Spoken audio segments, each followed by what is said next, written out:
Yo, yo, yo, what's good, University of Miami Hurricane football fans? It's your boy Alonzo 1219, aka Harlem Hurricane Zoe, back in the building. What's goody? What up? What up, big dog? What's going on? Let everybody know. If they don't know, let everybody know who you is, D. Let everybody know, man. Like, representing, I'm gonna let you call everything out. All right, man. This D with you talk. Y'all already know, man. Shout out to CWO, man. Want to let you guys know, man. I've been a big fan, so you already know that, man. Since you started doing this, watch the show faithfully, man. Love your brother, man. Love what you're doing. Always have. Um, we have a podcast over on YouTube. Check us out on Mondays and Friday nights. We do a hype show on Friday night. Well, won't be no more hype shows until next year, and we we got a post game show that we're gonna do tomorrow night. So yeah, check us out over on YouTube, man. We on Spotify, we on Google Podcasts. You can check us out also on utalksportshow.com. That's Utalk Sports with an S, another S show.com. Appreciate that, big dog. I Listen, I'm gonna get straight to the point, man, my brother. Let me explain something to you, man. And I've Mhm. said it, and people can get as mad at me as they want to get. I don't give a shit whether or not you get mad at me or not about me giving my opinion. We can blame players all day. Players did not make plays yesterday. Players ain't made plays all week. We can blame players all day. But if you look at the difference with the Miami Dolphins this year, right? Just look at it. Josh McDaniel, right? He has a play sheet, right? Well, he calls plays. He's simplified that offense for Tua. He simplified it for Tua to where it's not is he put players in the right place. Tua can get rid of the football where he needs to get rid of the football. That not hold on to the ball. He designs plays where receivers can get open, and this is what he does, right? I look at every great team that win national championships. You look at Alabama. If that defense is not the way he wanted, Nick Saban can take over that defense. He can go to that defense coordinator and he pulls his defensive play sheet out during when the defense is on the field. You see Nick Saban looking at his play sheet all the time. All right. Mario play sheet is stuck in his ass. He never pulls it out because he can't read it. And this is my thing. People can get mad at me. The people who defend Mario can get mad at me saying it's gonna take give him 2 3 years to get his players in. Understandable, but does he not have to get better as a coach? Yes. Does he not have to say, okay, what when the game is on the line, can Mario make a decision? No, he can't make a decision. So he is heavily dependent on all of his coordinators and the players. So we're getting $9 million a year for a glorified, right now, my opinion, a glorified cheerleader. He's getting $9 million a year because, to be honest with you, what has he coached? And this is just me being, bro. It's not. People get mad at me, but it's not like I'm lying. If I was lying, if I was telling a lie, if I'm telling a bold faced lie about something, then you can get mad at me. But what I'm speaking is truth.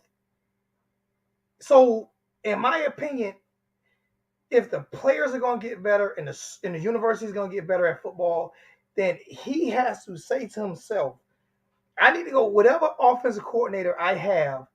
I need to learn this system to where I can call plays. How can I expect a 19-year-old quarterback to learn the playbook and he don't even know?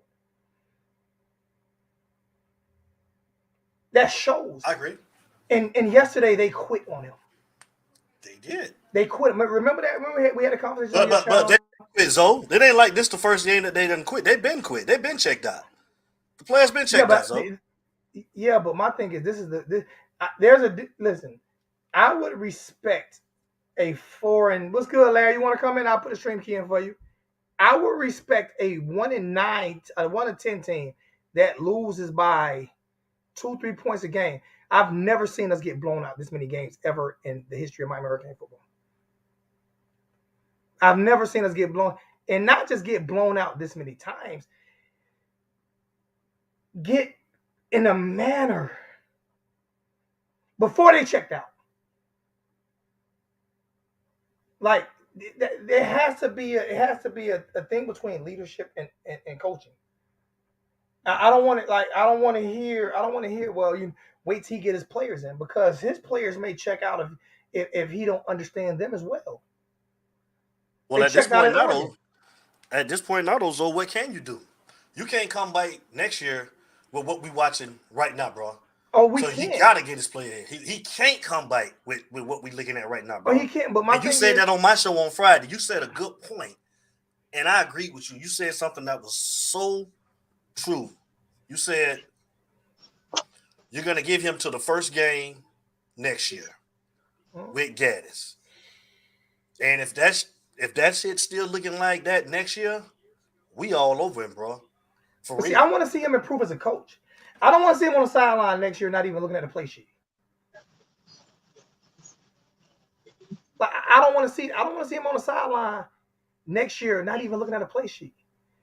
We got 55 people in the chat. Hit the like button, everybody. Hit the like and share, subscribe button. Hit the like and share button, bro. Like and share, man, so we get some people. What's going on, lad? What's good with you? What's going on, fellas? How we going? How we doing today?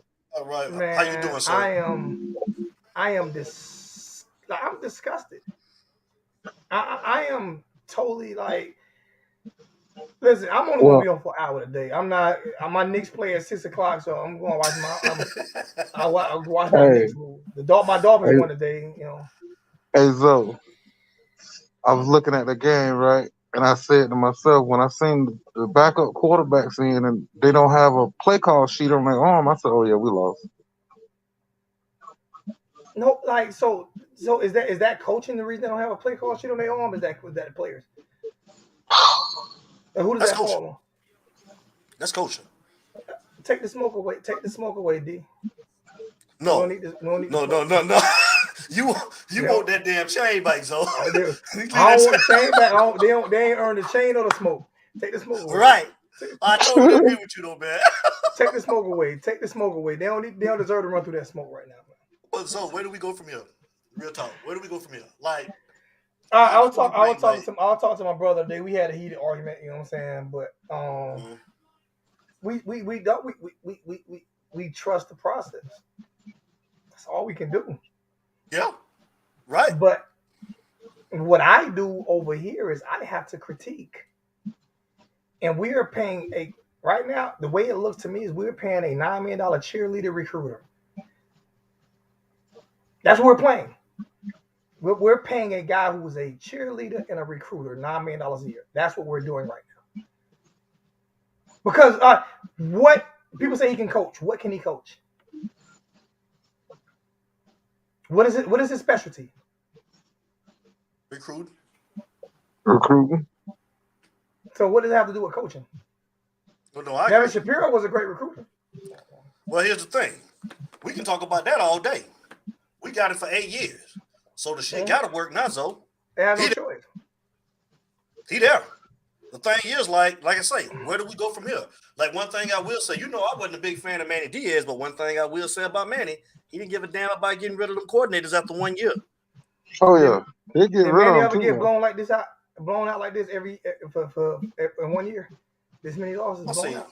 See, we get sidetracked with that, man. We were 75 last year. I still feel like we was bad last year, so yeah, we were still seeing the same. We had remember we talked about it. We played a way tougher schedule last year. We did this year. Did we get blown out? Did we get blown out like that last year? This year, like we did this year? No, but improvement is like if you're 9-3, 10-2. We were 7-5. So come on. So we digressed. We could at least won 9 games then. We could at least won 7 games this year, or 6 games this year, or 5. I'm shooting for 9. No, I'm saying did we improve this year, or did we digress? No, we digress, but I still think that we overlooking the fact that we got players that didn't want to play for him. I don't understand how do you coach players that don't want to be there? That's just me. You can clearly see that they quit. See that they quit. Didn't the players at Oregon quit on them too? So is that a pattern? I don't know about that, so They did. I don't know about that. I mean, is that a pattern? I wouldn't say it's a pattern. I don't think they quit on him. They did quit on him at Oregon. 2 games against Utah, like they got blown out the water. What's up, guys? And that's what everybody said. The players quit on him. They say the players quit on him at Oregon. That's what everybody said. That's what the Miami players said. They quit on him because they knew he was coming to Miami. The first game they didn't know he was coming to Miami, but they got blew out by Utah. My thing is, like, I have to hold him accountable for being a better coach. He has to understand the whole offensive side of the ball, not just the offensive line. Bro, pull your play. At least act like you know how to read. At least pull it out and look at it. I agree with that. Like this is unacceptable to me. Got my co-host in the show, LJ. What's good with you, bro? What's good with y'all, man? Y'all talking about them boys, man. What's up, LJ? Yeah, man. LJ so depressed he ain't got no Miami Hurricane going. This man ain't got nothing. I feel like a hippie today, man, because them boys. This man got a tie-dye shirt on. He don't know who to root for right now. My eyes, tie-dye eyes, man. They got my head hurting. They got my head hurting. Man. This man got on a tie-dye shirt, man. I don't agree with the program is dead, but I do agree with the program is living in the past, bro. Like I agree with this program is definitely living in the past, bro. And you know, Bub, you said both coordinators are bad. I'm not even going to disagree with you because after what I seen from that defense yesterday, I'm done. But right.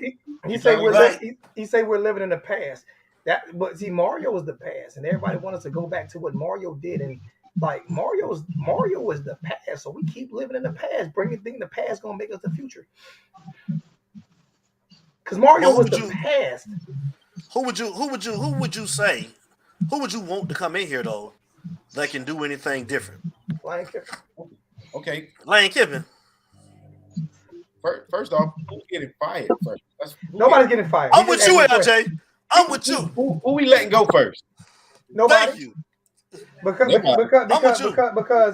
to me, if Gaddis was going to be fired, it would be LJ. You said it yourself. Or D, you said it yourself. If somebody's getting fired, you wanted to see that today. Right. Like I don't see on nowhere where anybody is.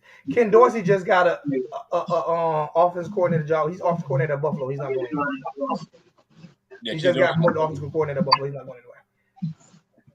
He's not going nowhere. He said, Claus said, I've been watching Hurricane football for 40 plus years. I can't recall this amount of embarrassing losses in one season, bro. I can't ever remember this. This is bad, bro. I've never seen it. Never in my life. JP said Oregon was happy to get rid of his ass, and Oregon's doing better. I'm just being. I've never seen it. And Michigan was happy to get rid of Gaddis too. And you know, I'm gonna give y'all the common denominator, right?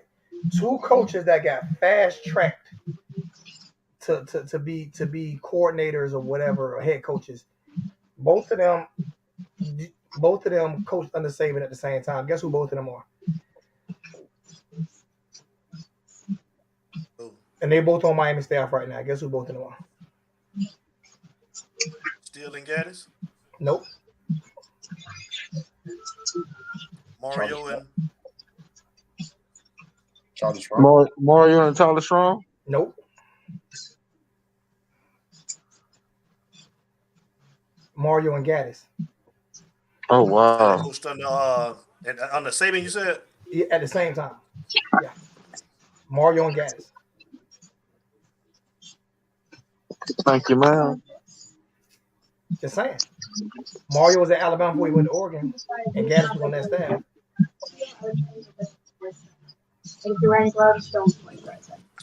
Where do we go So from put this? on the glove, but just on moisturize. I'm at a loss. That's why I didn't want to go on last night, because probably I didn't want to go to it too late. But another reason I didn't want to go on last night is because I heard Willie Taggart will be the new OC. I heard that after too. getting fired from FA. I would take that. I wouldn't take that. You wouldn't take it over Gaddis? Oh, over Gaddis, yeah, I'll take him over Gaddis, Okay, but I'm just saying. I don't want Willie Taggart either. Willie Taggart has a pretty good play caller though, man. She didn't get a fair shot at. Says who? Well, I thought he called plays good when he was at before he got the head coaching job. But it's only playing in the back. But I don't think he's gonna be JP more than JP got more than Gaddis. But I'm gonna let y'all guys talk because I'm at a loss for words. I'm about to sit here and drink and get ready for the next game. I'm at a loss for words. I am totally at a loss for words. My high point this week was telling them to get rid of the smoke. Let them get rid of smoke because maybe they got cancer going through the smoke. I think we need to do a cancel reset. Well, we know 99% of the coaches will be patient, bro. Be patient. I got a question for B Steel. Are you a season ticket holder? It is so much easier to be patient when you don't pay for tickets. When your money isn't invested, it is so much easier to be patient, bro. But when you pay, I pay $1,000 a year to go to these. I mean, that's just for tickets. That's not including hotel fees and all that. But when you pay money like I pay, you take your uncle. I take my Uncle Willie too. I take my Uncle Willie. It is so harder to be patient when you spend the type of money that I spend going to these games, bro. I live all the way in South Carolina, so when I go to Miami, it's not just about season tickets. It's about gas money. It's about getting around Miami. It's about paying for my sun pass. It's about hotel fees. It's about all of that. So it's hard for me to be patient when I just spent $1,000 this year on season tickets, went to one game, and gave the rest of them away. Yeah, it's harder for me to be patient. You really did do that. Well, you're gonna have to be patient now because you got it for 8 years. Yeah, I don't even know if I'm buying season tickets next year, man. He ain't going nowhere. He here. And I'm not saying he should be fired. The main thing I said is he needs to, just like we ask the players to become better. Why do we consistently ask the players to become better, but we don't ask the coaches to become better? So, we was able to blame Manny for how bad the defense was last year, right? Mm-hmm. We were able to blame Manny for when the defense played bad, right? Because he called plays, right? He was a defense coordinator. We can't blame Mario for the offense or defense because he does neither one. Right. We were able to blame Rick because he was the offensive guy. We was able to blame Al Golden because Al Golden was offensive coordinator before. He's the offensive guy. We were able to blame Larry Coker because Larry Coker was an offensive coordinator. We were able to blame what's our black coach? I forgot his name. Goodness gracious. Randy Shannon. Randy Shannon because he was defensive coordinator. Randy Shannon because he was defensive. We was able to blame them for the defenses. We were able to blame Butch Davis for offensive defense. We were able to blame what's the name first year? Jimmy Johnson first year. We were able to blame Jimmy Johnson because he was defense guy. We were able to blame because he was defense coordinator. We were able to blame Dennis Erickson because he was offensive coordinator. We were able to blame them for one side of the ball, right? But we can't blame Mario for either side of the ball because he's neither one. Yeah. So where we go from here, right? Right. You say you want to know where we go from here, right? Right. Yeah. The season is over with. So where we go from here, first thing first. Let's see if you can hold on to this recruiting class. Right now, from the looks of it, I don't see many players defecting, even though we don't know until early signing day is like next week. So we won't know until next week. But this is where we go from here. Let's start by keeping Ruben Bain in state, keeping Ruben Bain home. Let's start by getting Samson Okunla, big offensive lineman, and bring him in to add with the other 4 we got coming in. Let's keep going with these. Let's get these. Let's Mario. Let's get Mark Fletcher to stay home. Let's get Brandon Ennis to stay home. There's a lot of these are supposed to be program changing players. These are the players that he's betting on. Okay, but if we get them, if we get them to stay home, right? Say, all right. Who are the offensive guys that you want to stay home? That's on the team right now? No, the ones that you're recruiting. Give me some offensive guys that you. Oh, the ones I'm recruiting. The one. Okay, I got my little bro, Nathaniel Joseph. Coach Hayes, come in the chat, Coach. Nathaniel Joseph, I'm excited about him. He's coming. Hopefully we can get the kid Andy Jean from Miami Northwestern to recommit and come back. He's a big time receiver. Why would he recommit after what he saw on offense this year? I think he can recommit because I think he sees like a window for him to come in and play right away. And do what? What plays he gonna be playing? Gonna get in. Like, how you know? How do you know that? You saw 88 sit on the bench half the year until you called him out. Yeah. So Yeah. That's true now. That's true. And then what he come in and play. It don't matter if he can get the ball thrown to him because the plays are all fucked up. Even if Andy Jean don't come in and play, I still want him because it's like he one of them players that you just want. Like you want him. We want. I got you, bro. We want him. We want him for what though? We want him for what? What? All right, I'm him. I'm him right now, right? Mm-hmm. I'm him. And you want me to come, right? Mm-hmm. $25 donation from Justin Harris. Appreciate that, my brother. Thank you so much for that. We want him to come in right now, right? What's your sales pitch for him? What's your sales pitch as an offense? What's your sales pitch? What's your sales pitch after what he saw this year? What is your sales pitch? Like who's offense? What's your sales pitch for me to come over Florida State or Florida or Georgia or Alabama? What's your sales pitch?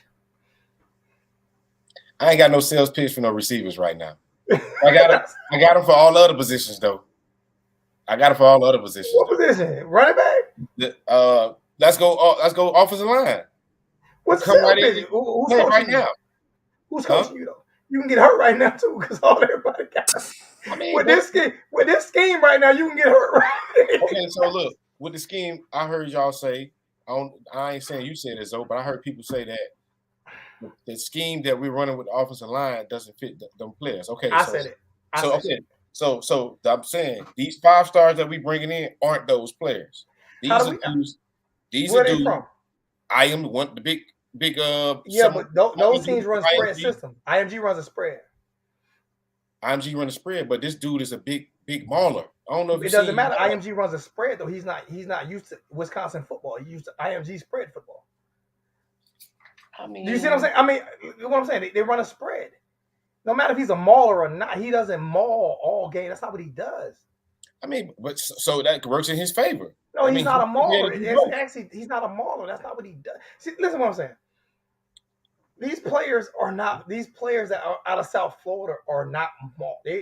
Even when Mario, like they say, the greatest running teams. Mario wasn't a mauler. He's the only coach. He's not from South Florida though. He's not from South Florida. He's a Samoan. Okay, that's good. That's good. Thank you. He the number one offensive line. Zoe, this dude could do everything. How many of those can we get? We bringing in. We got 3 committed already. Those maulers. That's not from Miami. Yeah. Okay. Kinkler, Kinsler, the big Samoan dude I'm telling you about. And he's able to keep weight on because he plays these dudes are mammoth. Like mammoth. They're not regular. They're not the regulars ones. Yeah, we need to go get all Samoans. All the ones he got committed right now, these are not the regular dudes. And if he commits this other offensive lineman who's a tackle, plays tackle, these are not regulars. They can. I seen these dudes on their highlights. They can run block, pass block, zone block, whatever you need them to do, they can do it. These are day one starters that's coming in on the offensive line. And that's what he's going to be judged off of. You feel me? He's going to be judged off of developing that offensive line. That's what he does, and that's what he's going to have to do. Carmani McCain, the number 1 corner in the nation, he's coming in to start. These dudes that he's supposed to be bringing in, supposed to be coming in, hey, they're either going to be first screen or second screen. Okay. All right. So there should be not one excuse for Mario next year. Then, right? only excuse they can say is they young. Those players are young. That's probably about. Oh, God, now you're giving them an excuse. Because it's gonna be freshmen. I don't care. Yeah, I mean, you got to, Zo. They I come don't have in. to do. Yes, you do. I ain't gotta Yes, you do do. nothing. Yes, you do. They freshmen, though. You can't. You know what I'm Yes, saying? you do. They So come on, weren't. man. Be They realistic. won a team for. All right, this Just 'cause next they year's five-star, freshman. that don't mean- Next year's freshman. This year was Manny players, so I guess I gotta wait 4 years. You gotta wait. Damn, Zo. At least two, Zo. I gotta wait 4 years. I gotta wait. Yeah. Answer this question. Does Mario need to learn the playbook? Yes. Yes. Hell yeah. But see, that's what I'm judging him off of. I'm not even judging him off wins and losses. I'm not judging him off of that. I'm judging him as he's a glorified cheerleader. That's what I'm judging him off. What about being being an offensive lineman and being able to develop the offensive line? You're not judging them off of that. That's his thing. We talked about. Name me a coach in college football history that an offensive line coach that has won a national championship. None. I mean, I can't. None. That's easy. That's my point. That's none. This is my point. Like, we are wishing for something that has never been done before. Let's take the good with the bad, right? Let's take the good with the bad, Zo. First off, what's the good? The good. Okay, this is the good. This is the good, right? You know how all those years, how we saw Alabama, LSU, all these schools steal all of the signature South Florida and Florida athletes away, right? At least he makes that even with us. Like, Nick Saban just can't come into Dade County or Broward County and take whoever. Right today he can't. But if y'all give him next year to do the same thing he did this year, he will be able to. He will be able to. He will be able. If we have another year next year, like we had this year, he will be able to come back and still play. I told you, once he start losing his recruiting genius that he has, because he's a recruiting genius. Because I still don't understand how these players are still committed with us playing what we played. So if he loses that, we fucked. Y'all see that? Next year could be really worse. fucked. Oh my God, next year. And he's right. Next year could be worse. That is not good. You know what? But you know why next year couldn't be worse? You know how next year couldn't be worse? If he does like Dabo Swinney did. Dabo Swinney can call plays now. Dabo can call plays now. The whole season. He educated himself. Why is nobody agreeing with me that Mario needs to educate himself on the offensive side of the ball? I agree with that. 100%. So I think he need to take this year and do that. This is the year he gonna do that. Like, starting right now, he needs to be. But the thing about it is, though, if we try to get rid of Gaddis, why is he learning his offense? No, he don't. What he needs to do is he needs to go sit down with USC coach, right? He needs to go spend the whole summer. Once we get all the recruits in, he needs to get a camper and get out to LA and spend a whole summer with USC coach and take all the offense down. Camper. They won't allow the cameras, though. Huh? They won't allow the camera. He just have to take mentals and he stuff like that. He needs to move. He needs to move in with USC coach. Who was USC coach? What's his name? Mokan, what's his name? Dan Lanning. No, the head coach USC. No, it Sarkis. No, it's it ain't Sarkis. Who's the head coach USC? And guys do that all the time. Sometimes you have guys like Baylor coach, ain't it? Huh? Lincoln Riley. Lincoln Riley. He needs to go rent a room from Lincoln Riley and live with him all summer. And figure out. He ain't got to do that. He ain't got to go far. He can go to Miami and stay. He can stay in Miami and be at the head coach of Miami house right now. He can be at his house and figure out what he did to make Tua better. And believe it or not, NFL guys go down and see some of these college coaches do what they do too. Yeah. You got to be able to get from each other's, man. Hey, I want to make a weird and stupid point. It might be the most stupidest point, but I want to make it. Now. The most stupid point I've ever seen was a coach never looking at a play sheet all year. Let me make it though. At one point this year, out of the 3 schools, or probably the 4, 5, 6 Florida schools that we have, we were the only team that was starting all. And I know I'm going to get killed for this. All black offensive line. All black. Every one of our players, only one of our starters was all black. So where you going with this right here? Where I'm going with that.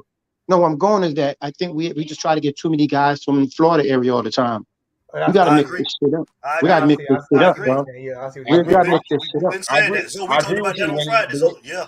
the way you when you said that. Now I agree with that. Yeah, I agree with that. But this recruiting class, like I'm telling y'all, I don't know how to pronounce his name. The big offensive lineman from IMG. He's not from Florida. He's a Samoan. He's from probably the West Coast somewhere. I'm They depressed. probably got him over there, and he's number one offensive lineman in the country. So that's All he our is. past offensive linemen that was been good, we got them from all places, all shade, every Yeah, different Canada, all over. So we need to get back to that, man, because we've done a run of every year. Every year we make sure we got to go get the boys from Florida. We don't have to go get offensive linemen from Florida, guys. We don't have to. Yes. We Yes. remember don't. the dude we got is equivalent to Evan Neal. Remember Evan Neal a couple years ago for Alabama? Mm-hmm. He's equivalent to that. So he started, like I'm telling you, this class right here, like if it holds stands, all he have to do is coach these guys. Look at them boys from Michigan yesterday, man. I don't know if you guys watched that game. Did you see them boys how they look, man? They look different because of Josh Gaddis. What do them? All Black Lives Matter, but Josh Gaddis. Everybody, all Black Lives Matter, but Josh Gaddis. No. I wasn't getting on nothing like that. I All was just Black Lives Matter, but Josh Gaddis. That's me. That's me saying. Okay? oh, I Okay. was just making a point. Like No, we you ain't need to got to get make a back. point. I've been saying it. How long have I been saying that, LJ? All Black Lives Matter, but Josh Gaddis. About to come out with a T-shirt line. Your T-shirt Next line year, getting ready, bro. If he year. hired next year, I'm telling you, bro. I'm going to the first game I'm going to is the shirt I'm gonna have on. Hey, and I need me a few other John Morgans too. The linebackers. I need some crazy guys at the linebacker spot. I need guys that can run with that running back, can run with that tight end. Stop getting guys from the local area that we just because we need to go get guys from. Mix it up. Mix it up. Hello, Smiley. Nah, you Mix right. it And up. you know the problem. You know the problem is. This is what the problem with Miami and University of Miami. This is what the problem is a lot of people think that if you didn't play football in Miami, you can't play football. Mm-hmm. Facts. That's crazy. Yep. It's the problem. And what y'all think Mario?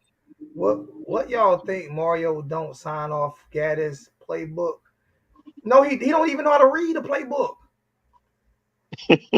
No, he can't sign off something he don't know how to read.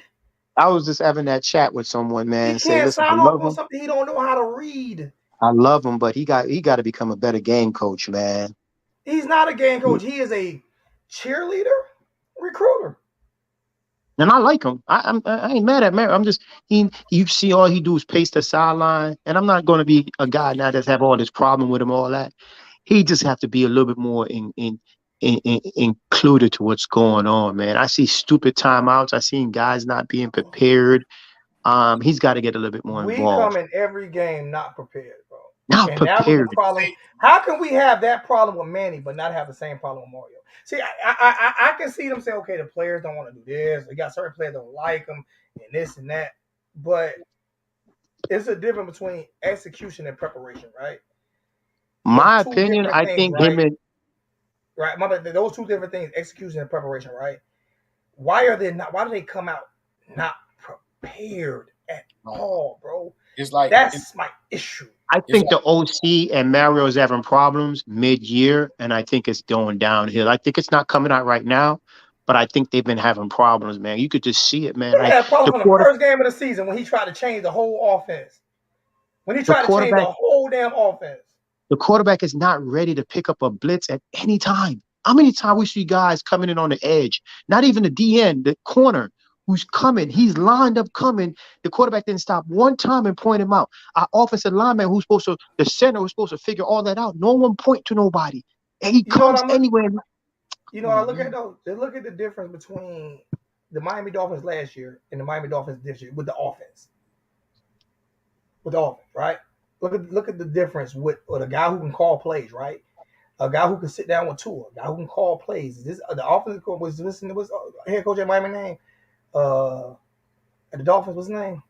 He's one-on-one. He's one-on-one with Tua. Matter of fact, Jacksonville Jaguars just won today with Trevor Lawrence. They just beat Buffalo. And they're talking about the close relationship between the head coach and the quarterback.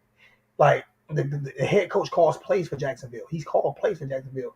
The problem with Miami, our quarterback is not close with our head coach. None of our quarterbacks. They don't even know they talk to him. Buffalo? The Jaguars beat Buffalo? No, the Jacksonville beat Baltimore. Oh, I thought you said Baltimore. That's a bad loss for Baltimore too. Yeah, it is. They put Baltimore 8-4. My Dolphins are now 7-3. So you know, my Mike McDaniel. Yeah, he's the offense coordinator though. Yeah. Like so you look at the relationship him and Tua has, right? You look at the relationship him and Tua has, right? Why was Tua bad last year compared to this year? Look at it's only 1 year. New head coach. This is first year as a head coach in the NFL. In the NFL. Ever as a head coach in the NFL. His first year. And the offense looks totally different and Tua looks totally different and they're in sync. You know why? Because when Tua comes on the sideline, Tua go talks to him.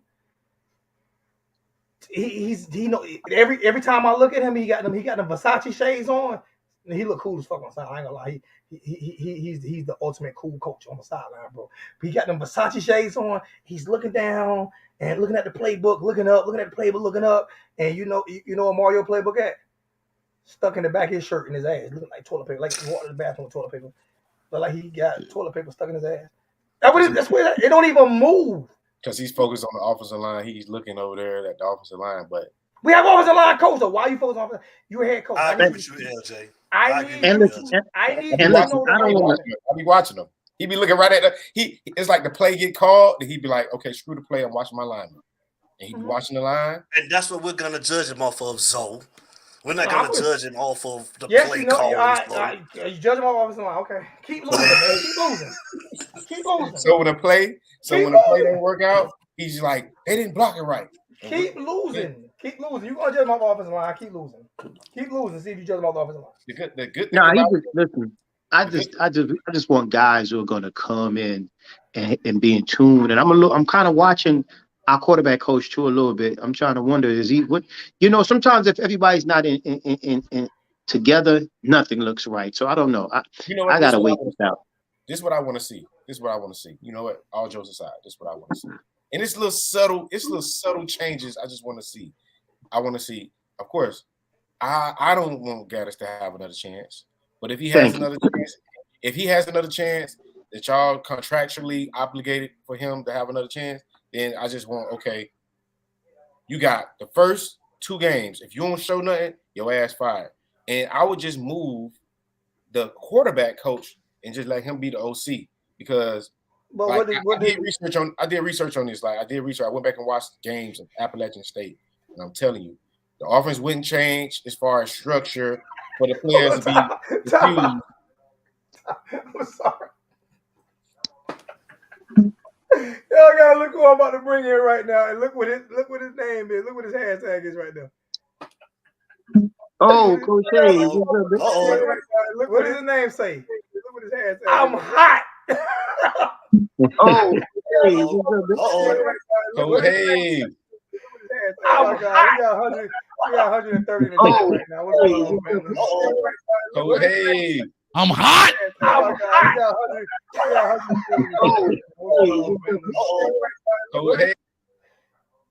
hot. Why you hot? Tell him why you hot. Tell him why you hot, son. Tell him why you hot. Because my hurricanes look like a tropical depression, dog. I'm hot.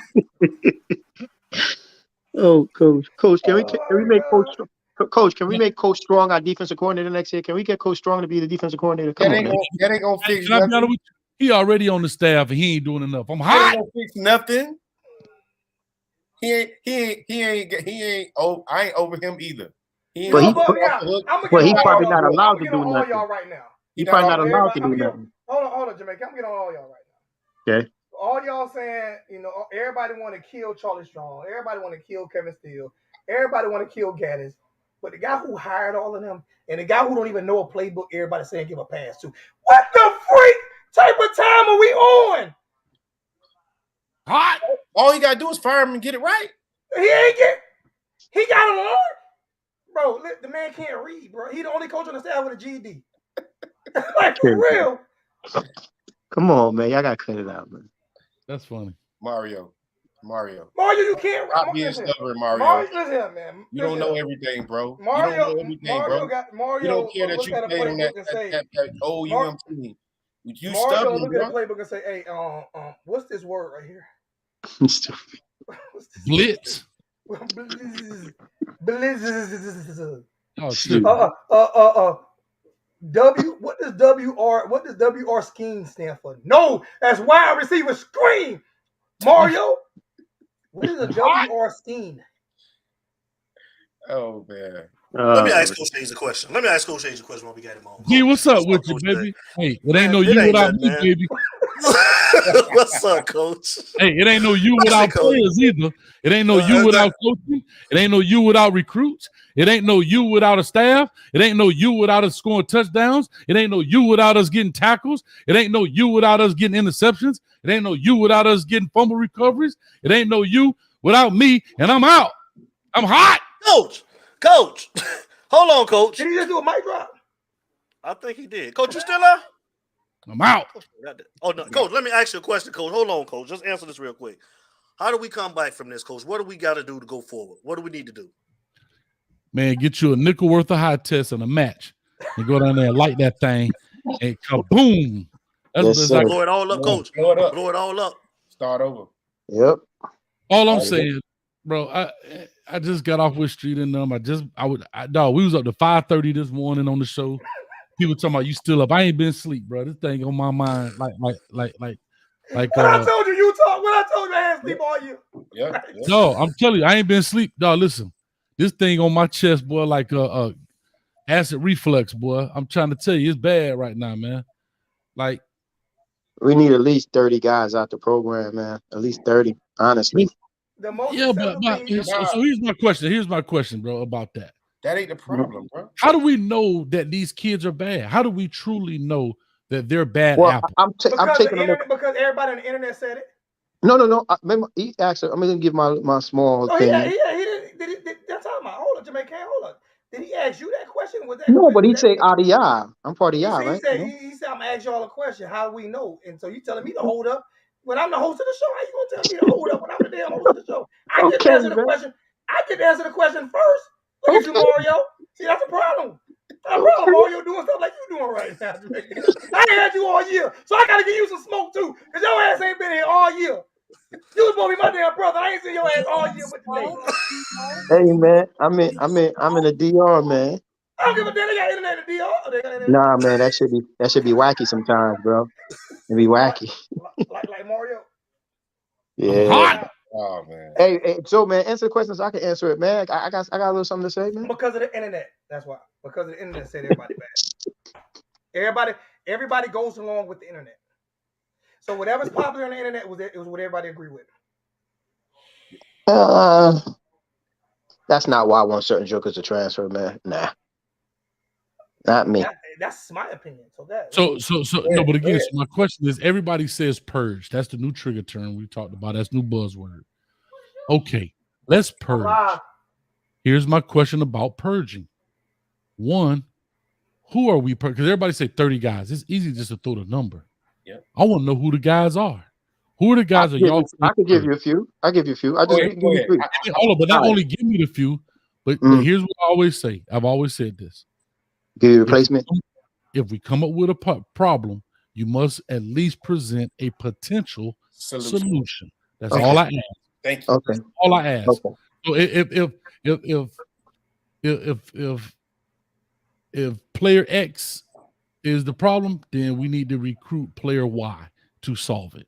That's how I look. All right, listen. I hate to do this because sometimes we do this way too often, and I don't want to live in that boat at all. But you ever listen to some of the guys from back in the day? They go, the play call would be this, but I know on hell I'm not going to continue to do this when I know if I do that, it's going to work for me. Take one player that's on the defense, and I hate to pick on him, but I'm going to pick on him. I think he's too light in the ass. I don't think he fits with anything about what we're doing. Jafari, the defensive line, and the defensive end, he's light in the ass. He's always getting caught up, or he's always getting washed. This board, the panel right now, are you confident this guy is it at this level? You think he's the man at this level? You think he can hold that I'm position? not confident that Mario is here, so I definitely can't Hold put on. my confidence Come in the on, Joe. Hold up, man. Hold on now. I got you on this one now. Go ahead. Finish up. No, Go ahead. I'm saying you got him as for one. The other day, I don't remember who the guys were. We had a potential scoop and score, and nobody picked the ball up. That's not upstairs. That's not on the sideline. That's instincts within the ball player. You're either a dog or you're not a dog. You got to know game and situation.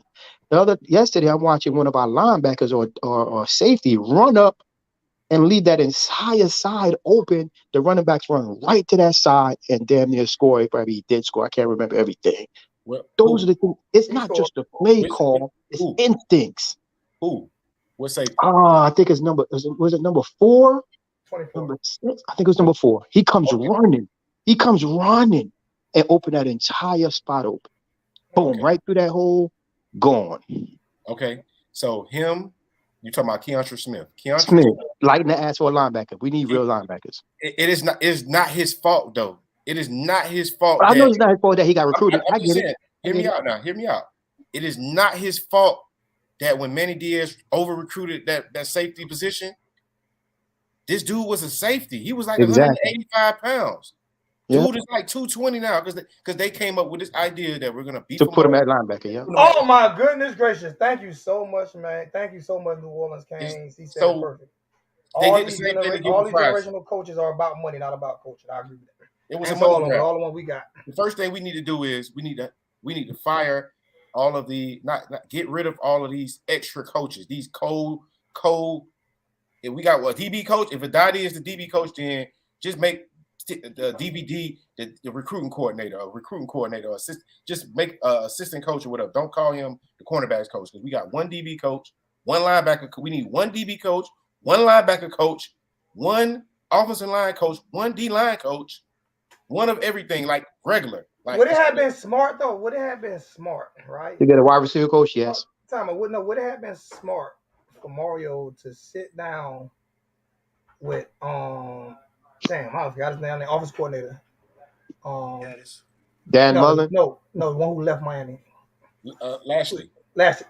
Oh, Would it Lashley. have been smart for him to sit down with Lashley and say, how do I continue the upward trajectory, whatever that fuck, with Tyler Van Dyke, because he was a Heisman hopeful coming out. He was already gone, so. No, they don't matter. You can make that phone call though. There's a phone call. You can make that phone call. These coaches talk all the time. You can make that phone call to ask, yo, what do I need to do to make That's a sure very he good stays point, good? Zoe. That's a very good point, Zoe. God damn, That's true. That's true. But I'm telling you, you got the OC right there. You should have just made Frank Ponce the OC. Exactly. But I paid him the $2 million. I agree with you, but who talk? But who? It's a three-letter word. Ego. That's the only reason why things don't happen. Egos.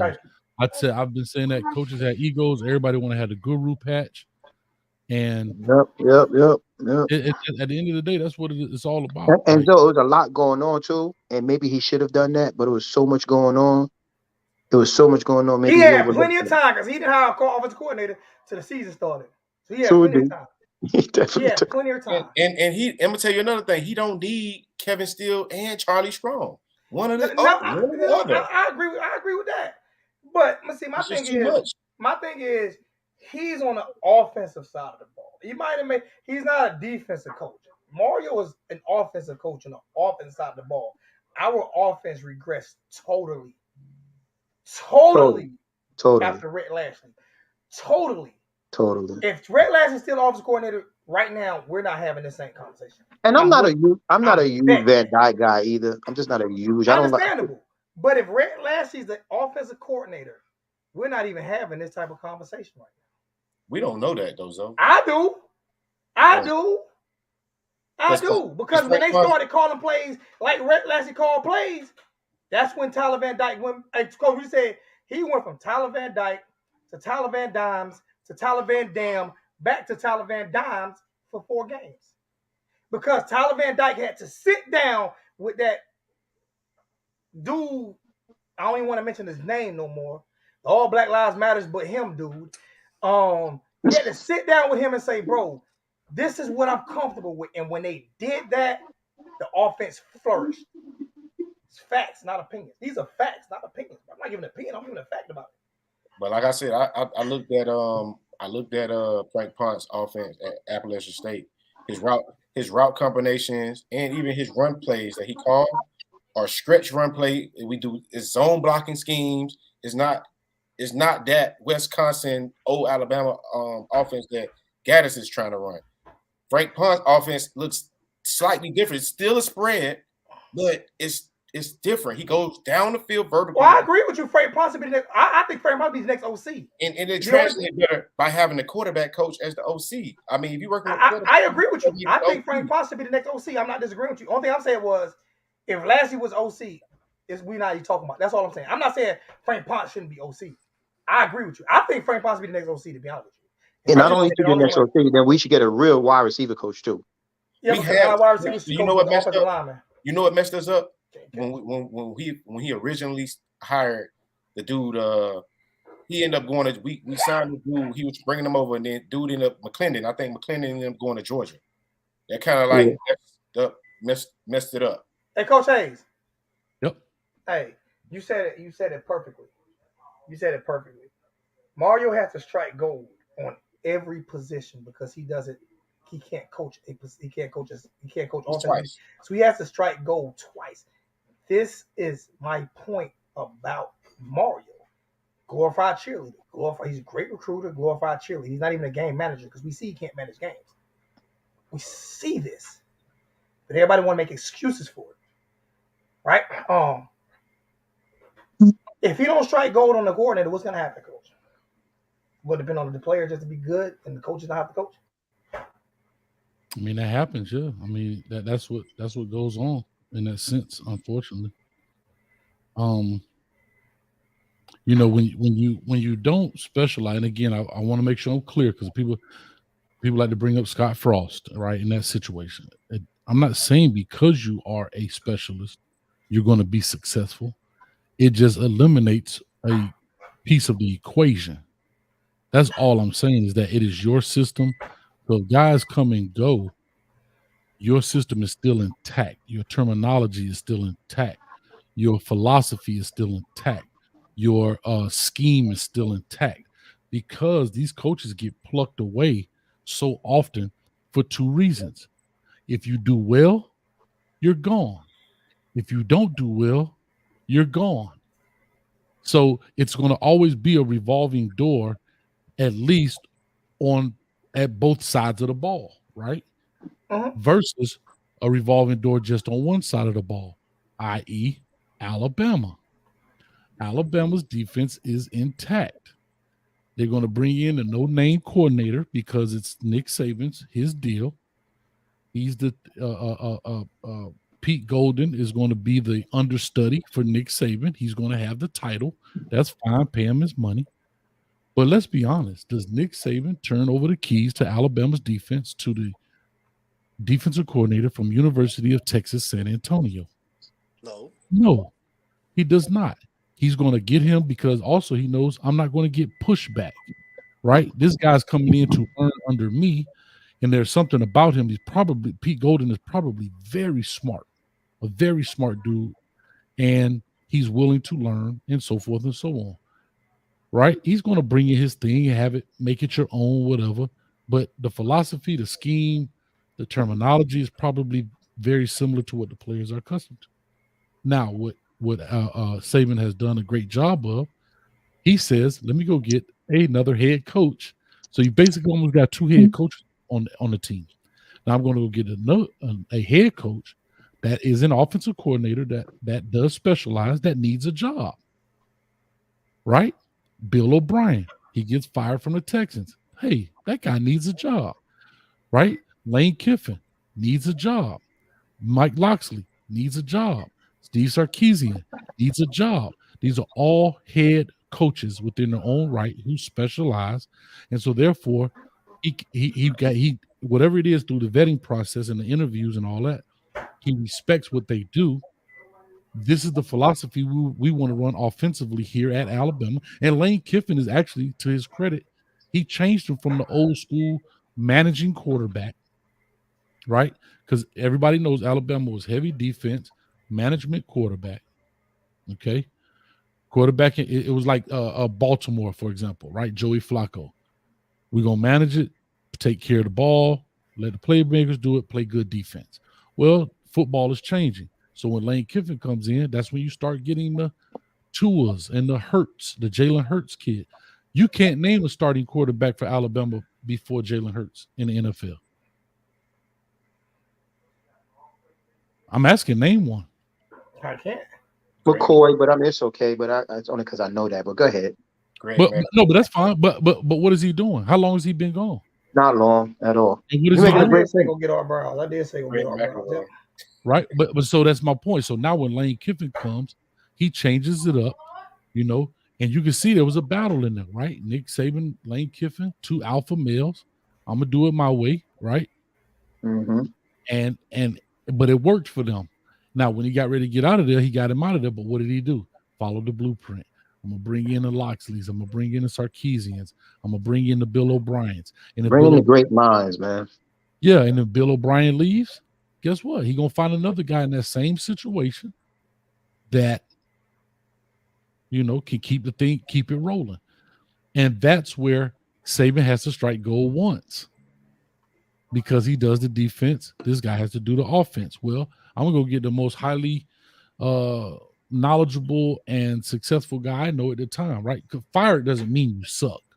Fired just means that you didn't do well at whatever stop you were in, right? I'll just be honest with you. Because it is football. Some things are fits, whatever.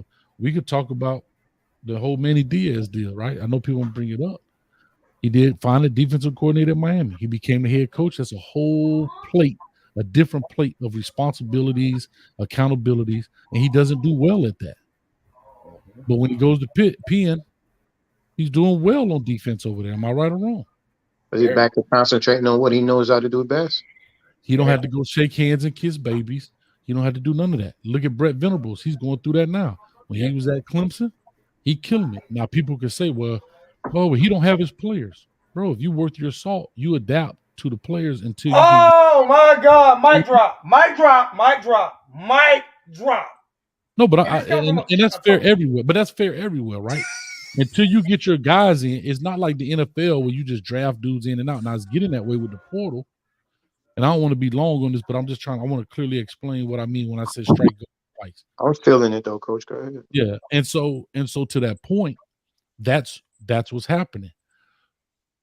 It was Josh Gaddis potentially striking gold on paper and looking at his prior body of work before he came there. We can all speculate that Jim Harbaugh called the plays or whatever. I don't know that to be for sure or for certain, 100%. I don't know. We can say that, but he got to get his credit for what he do. If Mario Cristobal doesn't know that, then he didn't do his due diligence on Josh Gaddis, and that's his fault. That's just only fair. He should know the inner working. Okay, man, look here, Harbaugh. Did you take care of this, or did he do this, or what? You know what I mean? It ain't gonna get out, but I need to know this in order for my team to run well, and vice versa. You know, so whatever the case may be. And when it comes to Kevin Steele, it is what it is. And I don't personally think that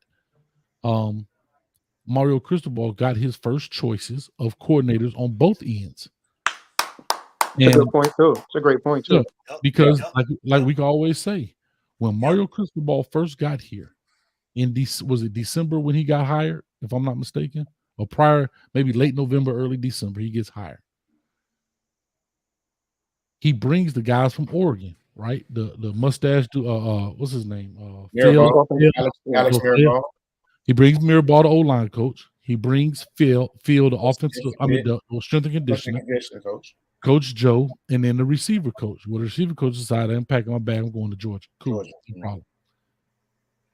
But look how long it took him to get other coaches. People want to say, oh, well, he was worried about recruiting.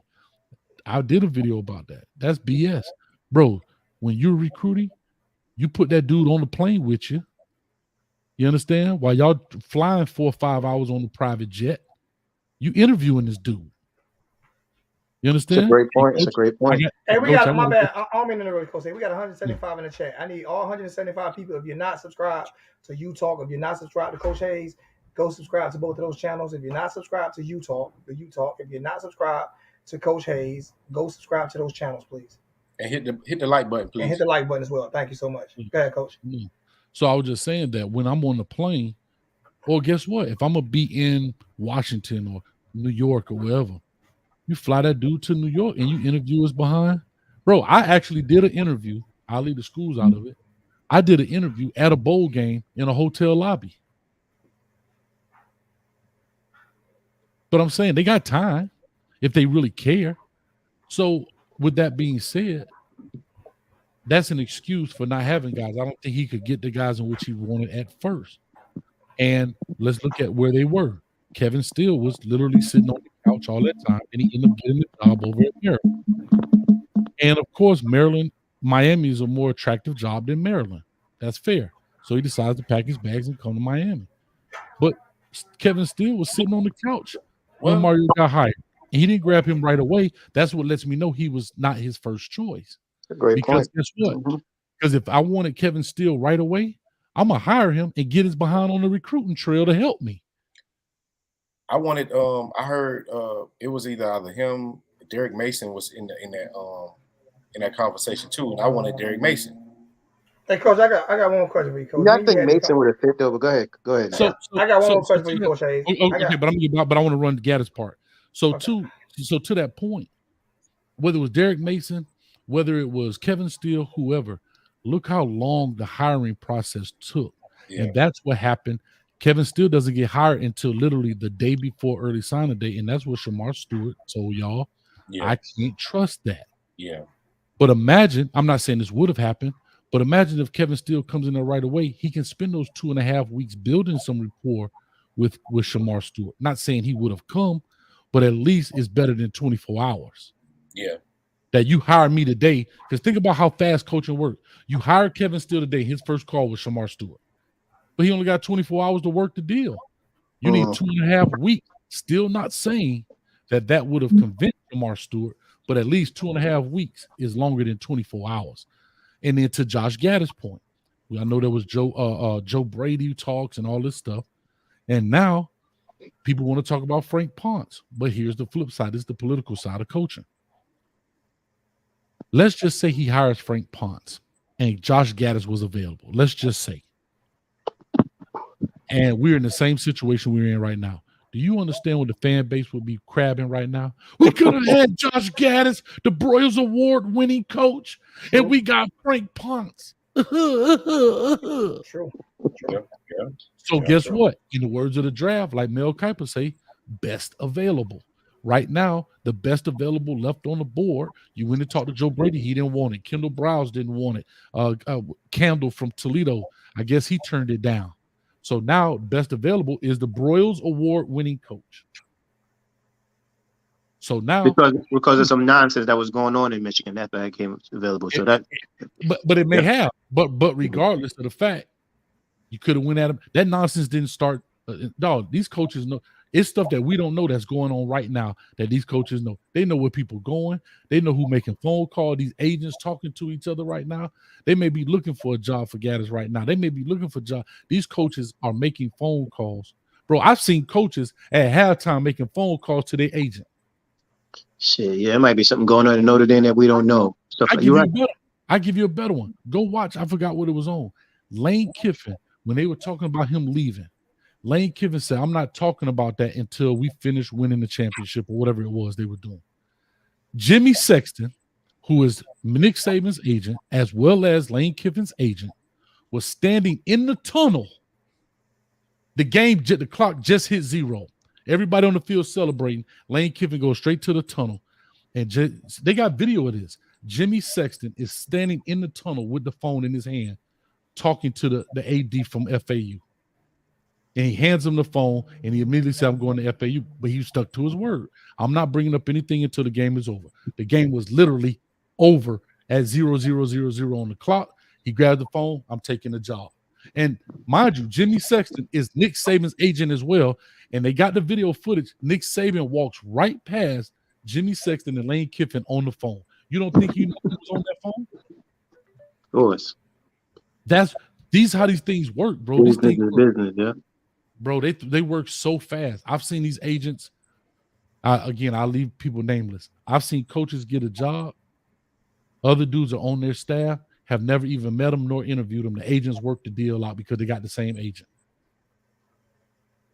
And so I said all that to say, back to Gaddis, he's the best available. I think Mario Cristobal had to make this hire. He did because you can't skip up the Broyles Award winning guy just took you to the playoffs.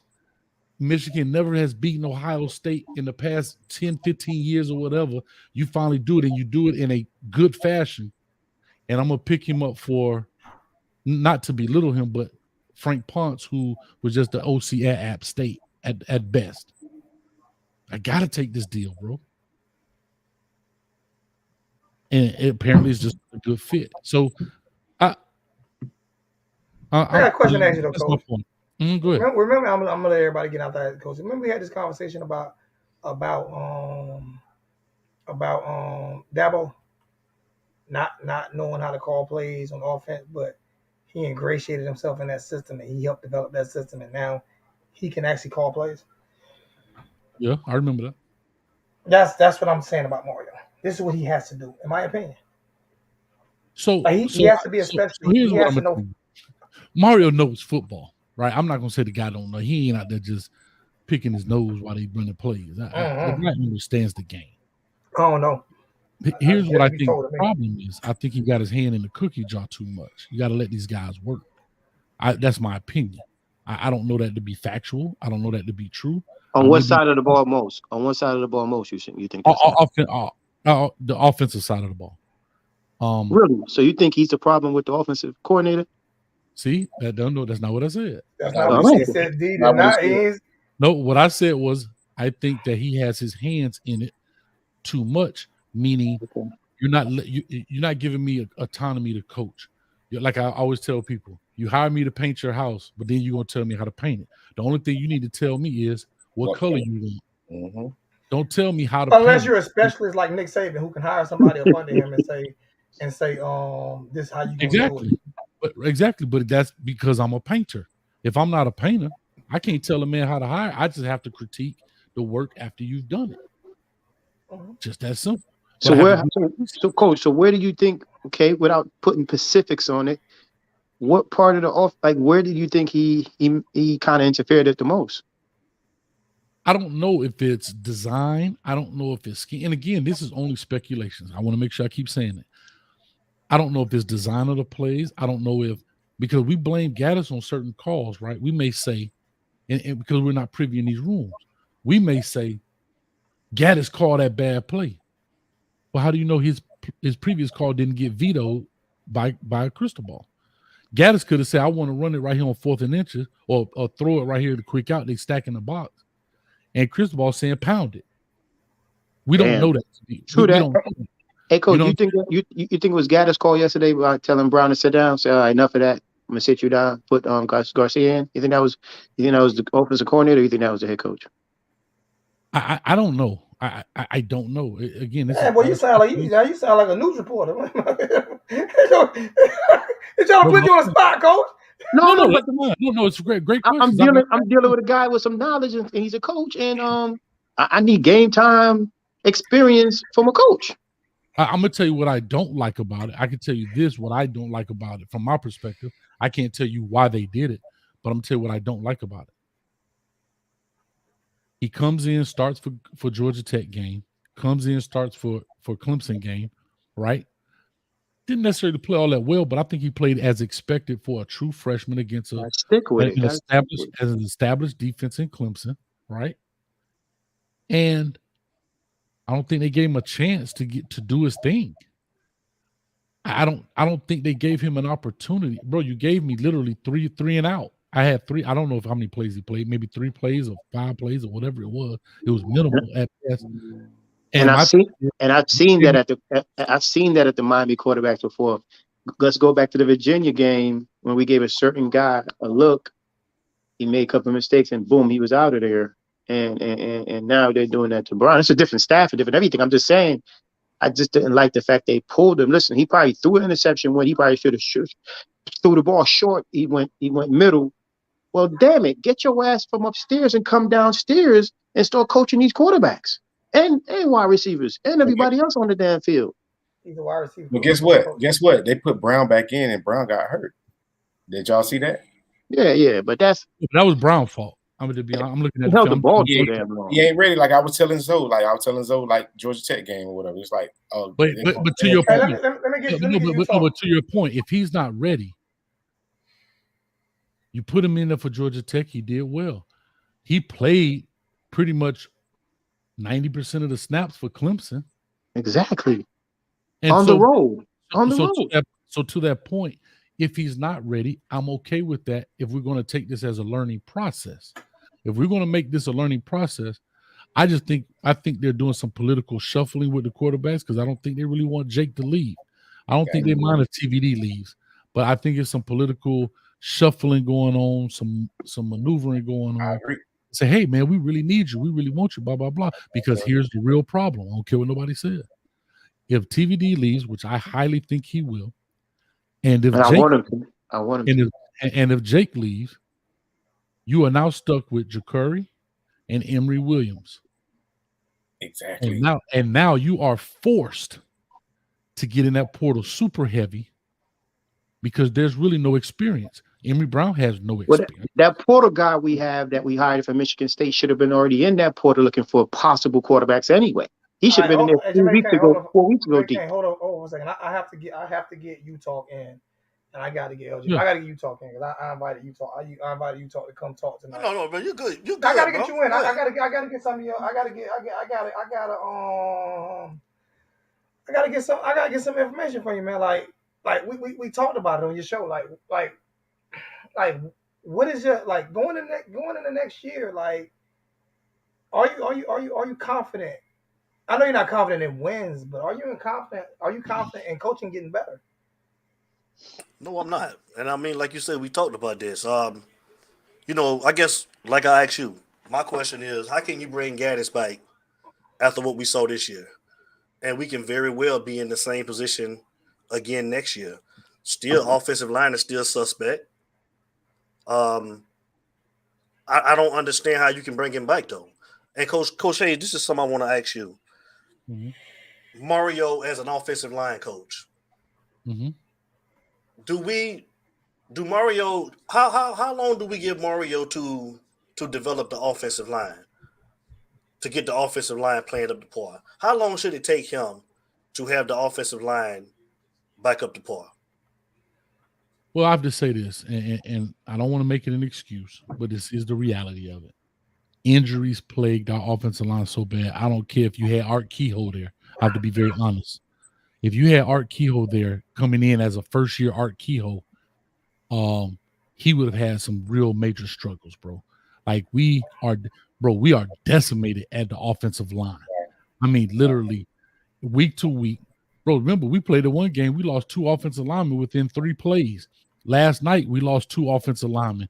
I mean, hey, Coach, are those injuries suspect? Like, are those injuries? Jamaican, let him finish. No, he could. No, because somebody has a question. Let him finish the question first. Then he could. Hey, Jamaican, I'm my brother, but I want you to finish the question I was asking. No, but I was just saying, I think that even the best of offensive linemen would have struggles with this offensive line room simply because of injury. I mean, bro, you walk in thinking you're gonna have Zion Nelson. He doesn't even come. Scaife gets John Campbell was out. Remember, John Campbell ain't played, I don't think, in 2 years. Yep. He's been out. Remember, even your backup center, Ryan Rodriguez, he ain't never even played. I mean, we got guards moving over to center and center moving to guards. We got left tackle moving to right tackle. Bro, now we down to McLaughlin. McLaughlin get pushed back. Oh my God. My thing is with all those problems, right? With offensive line, right? With all of those problems we're saying like Mario had all of these problems with the offensive line and this and that. That means you got to give Gaddis a pass because he didn't have offensive line to coach behind this year. Listen, I've never said Gaddis should. I have to be honest. No, I'm just saying. I'm saying for the fan base. Even though I said Gaddis got to go. I mean we have to give Gaddis a pass as well. But here's the difference. Why? Because he had no offensive line. No, I said no. That's what I said. I'm just saying, no. All that goes hand in hand. You can't win without offensive line. So Zoe, why You does he still cannot run win certain? in football. It's impossible. But I'm talking about It's structure. impossible to be a successful play caller in any level of football except for Pop Warner without a successful offensive line. It's impossible. Name me somebody who did it. That's No, true. name me somebody who did it. That's true. If the whole offensive line is hurt, I'm That's not a Gaddis true. fan. Y'all know I am the biggest hater on Josh Gaddis there is. But at the same time, what Coach Hayes is saying, right, about the whole offensive line is hurt and been shuffled and all of this here. How do you expect a play caller to be successful when you don't have no offensive line? Well, Joe, answer this one for me then. Hold on. I'm just putting that out. Coach, am I wrong about that? To an extent, and I'll tell you why. Let me say real But go ahead, LJ. Go ahead. Let me say, okay. So you keep saying, okay, if the offensive line was depleted. I'm talking about in the beginning of the season, the Bethune, the beginning games, the first 4 games, the offensive line wasn't hurt. And the plays that he called didn't make sense. So that's what we blame Gaddis at. His plays don't make sense for what we have. He didn't pay attention to our personnel. He was giving reverses to Romello Brunson and rubber routes to Robello. He's not that. You should have been giving that to Brashard Smith. Okay. Listen. I'm just throwing this out there. I'm just throwing it out there. Yeah. I know. I'm giving you. I want Gaddis gone. I'm giving you an answer. I'm giving you an answer. Like when the offensive line was healthy in the beginning, he still was not making sense with his calls. He still was overlooking talent. This man came out and said that they asked him clear on the interview. They said, what's going on with the receivers? He said, well, I only have 6 receivers. I heard this man say we only have 6 receivers. And that's when I was like, hold up. We got Kobe Young on the bench. We got this player on the bench. We got that. Don't tell me we ain't got receivers. Tell me we ain't got linebackers. Don't tell me we ain't got no receivers, bro. You condensing yourself down to 6 players? That's all you believe in?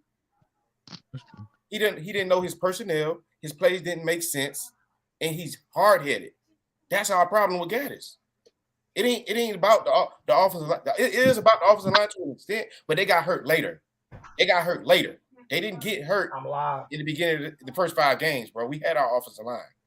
The starters, all of them guys was out there. The plays still didn't make sense, so. And right. And so right. So to your point, LJ, that's what I was trying to say was as injuries happen, you have to adapt. You have to now get into the quick game. Yes, I want to be this ground and pound and bring in the Marines and storm the shores with my offense. But if I don't have that personnel, I have to be able to adapt in order to survive the game. But was that a Mario decision? Was that a Mario? No. And again, that's something we don't know. And that's something we don't. But that's something we don't know. That is, unless you're in those rooms and you're in that staff meeting, that is something you don't know. You could have said, hey, man, we need to go ahead and switch course right here from ground and pound to quick game. And he'd be like, no, pound it because I want them to understand. I don't know. I can't answer that with certainty. All I'm saying is with Gaddis, when you're the coordinator, you're the head, you are responsible. You are responsible at the end of the day. Now, that's a conversation he and Cristobal, meaning Gaddis and Cristobal, need to have because I have to be very honest. If I'm a coordinator and my name is attached to this deal and you as the head coach are overriding me, that's fine. This is your ship. You sink it or you let it sail. It's up to you. Take it to the iceberg or not. But in this type of game, in this type of environment, you are blemishing my record if I want to do something different. And with that, I can't survive that. So how many years has Gaddis been a play caller? Something needs to be done. How many years has Gaddis been a play caller? This is his second year as a play caller? No, maybe total. Since he's been at Michigan, he was at Michigan with 3, here 4, so 4 years. Okay. I don't know if he's been a caller for 4 years. A coach and see, that's the point. We got to give him his credit. We can't take it because we think it's wrong. If he was the OC and he was the play caller, I got to give him his credit until I am for certain because I don't want to put doubt in there when it's Because not. remember, they went and changed some things. They went and changed some things to change up a little. But I want, hey, Coach and Zoe, to you both, you guys, great points about him being the offensive coordinator and he had a messed up offensive line and everything like that. Coach and Zoe, answer this one for me. If he knows all that to be the case, you got hurt guys, mismatch offensive line, and it's not his fault to a point. Why the hell would your first call last night be quarterback sneak into one of the holes if you got a messed up offensive line? So what I told How you is that about the first play call? How is that the first play call? What I told you, Zoe, about that. What I told you about that. How's that? If he knows he has a messed up offensive, The first play of the game was quarterback sneak. yes, it was. Quarterback draw. Why? If you First play of the game was quarterback draw. Direct run too. Direct run. Direct quarterback run. draw. With Don TVD? No, No. No, you talking about when what's name first got in? Yeah. If you know you have a messed up line, you are the head guy. When Brown got in at first. Yeah, when Brown got in. That's what I'm talking about. That's what I'm talking about. TVD was throwing the ball. He's on the first play when Brown Yeah, got but in. I'm saying if you got a messed up line, you're not that confident about your certain things or certain things, then why would that be your first play call on your quarterback just because he can run? Everybody in the goddamn stadium is looking for him to run, plus the defensive linemen and the linebackers. And So I got a question. What's the field position? Where was he at when they first did that? Middle of the field. Yeah, it wasn't down at the goal line. It wasn't down at the goal line. Like midfield, like on the 50-yard line. And Hurricane Millie just said it. It's a safe call. It's his first play. But like I said, why he did it, I don't know. The analytics may say I can't answer it. I'm not trying to make excuses. Because like I say, when you're not privy to these conversations, you're not in that room, it's hard to say, like, yeah, we can double, whatever. But that same safe call, Mario and him need your head checks. They need head checks, man. You talk. So what you think, Utah? I'm thinking that we should keep all of the offensive line. I mean, if some of them want to leave, let them leave. But I'm saying the ones that we have, let them get healthy, and we bring in these 2023 guys. I ain't saying start the young guys, but I'm just saying they are on deck for depth. Whoever starts. We got Keith. We got Mr. Rivers coming back. We got John Campbell coming back. We got. I don't want John Campbell back. I'm not a big fan. I don't want him back neither. I have an issue. This is my issue. I'm gonna let y'all have it. I don't care if I speak no more tonight. I'm just gonna say this right here. Go ahead. I don't care who players we get. I don't care what 5-star, 6-star, 8-star, 20-star players we get. If they're not getting freaking developed, what does it matter, bro? This is what I'm talking about. What does it matter? I don't care about the star. I sat there and watched a bunch of 1-stars at Utah whoop Mario ass twice. Whoop his ass. And we keep making fucking excuses for him. Let him off the hook. He is what I thought he was right now. If you want to let him off the hook, let him off the hook. Hey, so he ain't going nowhere, Joe. Whoop his ass. Tell him again. He ain't going nowhere. He definitely ain't going ain't. nowhere. That's not what I'm saying. I'm not saying he ain't going nowhere. What you got against Mario? What is your problem with Mario? What the hell is your problem with Mario? Damn it! I'm speaking on what I saw. His coaching record is 67. His coaching record is 67 and 68. This has been the worst season since I've been alive. I do want to say this though. I looked at McCaughlin yesterday. He looked like our snapper. He like our punch snapper. 67 and 68. It's been like this. I ain't never seen this since I've been alive. So LJ, I got one for y'all. I got one for you, LJ. And Coach Hayes, everybody. Do y'all think that our future quarterback is on this roster? And I want to know, can you teach accuracy? Because I don't think that Ja'Carry Brown is accurate. And I think that's either something you have or you don't. Y'all can start wherever you want to go. I think you can start working on it right now and send him out to a quarterback coach. We got that development thing real quick like that. We know he can't develop. We got that real quick like. We know he can't. Mario has not been proven as a developer. But he's we not. Got that real quick like. It's not his job, Joe. It's not his job. It is his job. It's He his gets job to $9 million appoint. a year. That is his job. It's his job to at least hire the people that can develop. Yeah. That's his Yeah. job. Yeah. Just answer the damn question. So, do you think our quarterback on the damn roster? If we have somebody to develop them, yes. Who is he? Who is he, Zoe? Yeah, who is it? I think it's Brown or Garcia. I think it's Garcia. Either one. I think it's Brown. I think it's Garcia. I think Garcia is like closest. What's up with you, Coach? He scares me though. He throws too many interceptions. I'm over here looking at these yoga videos on YouTube. But anyway, what you say now? My bad. I got caught up. That thing hit my timeline. Oh man. Do you think our future quarterback is on the roster right now, Coach? How Utah had better personnel? Oh my God! Oregon had a number 2 recruiting class. How they have better personnel? Goodness gracious. That's hard to say because I don't know.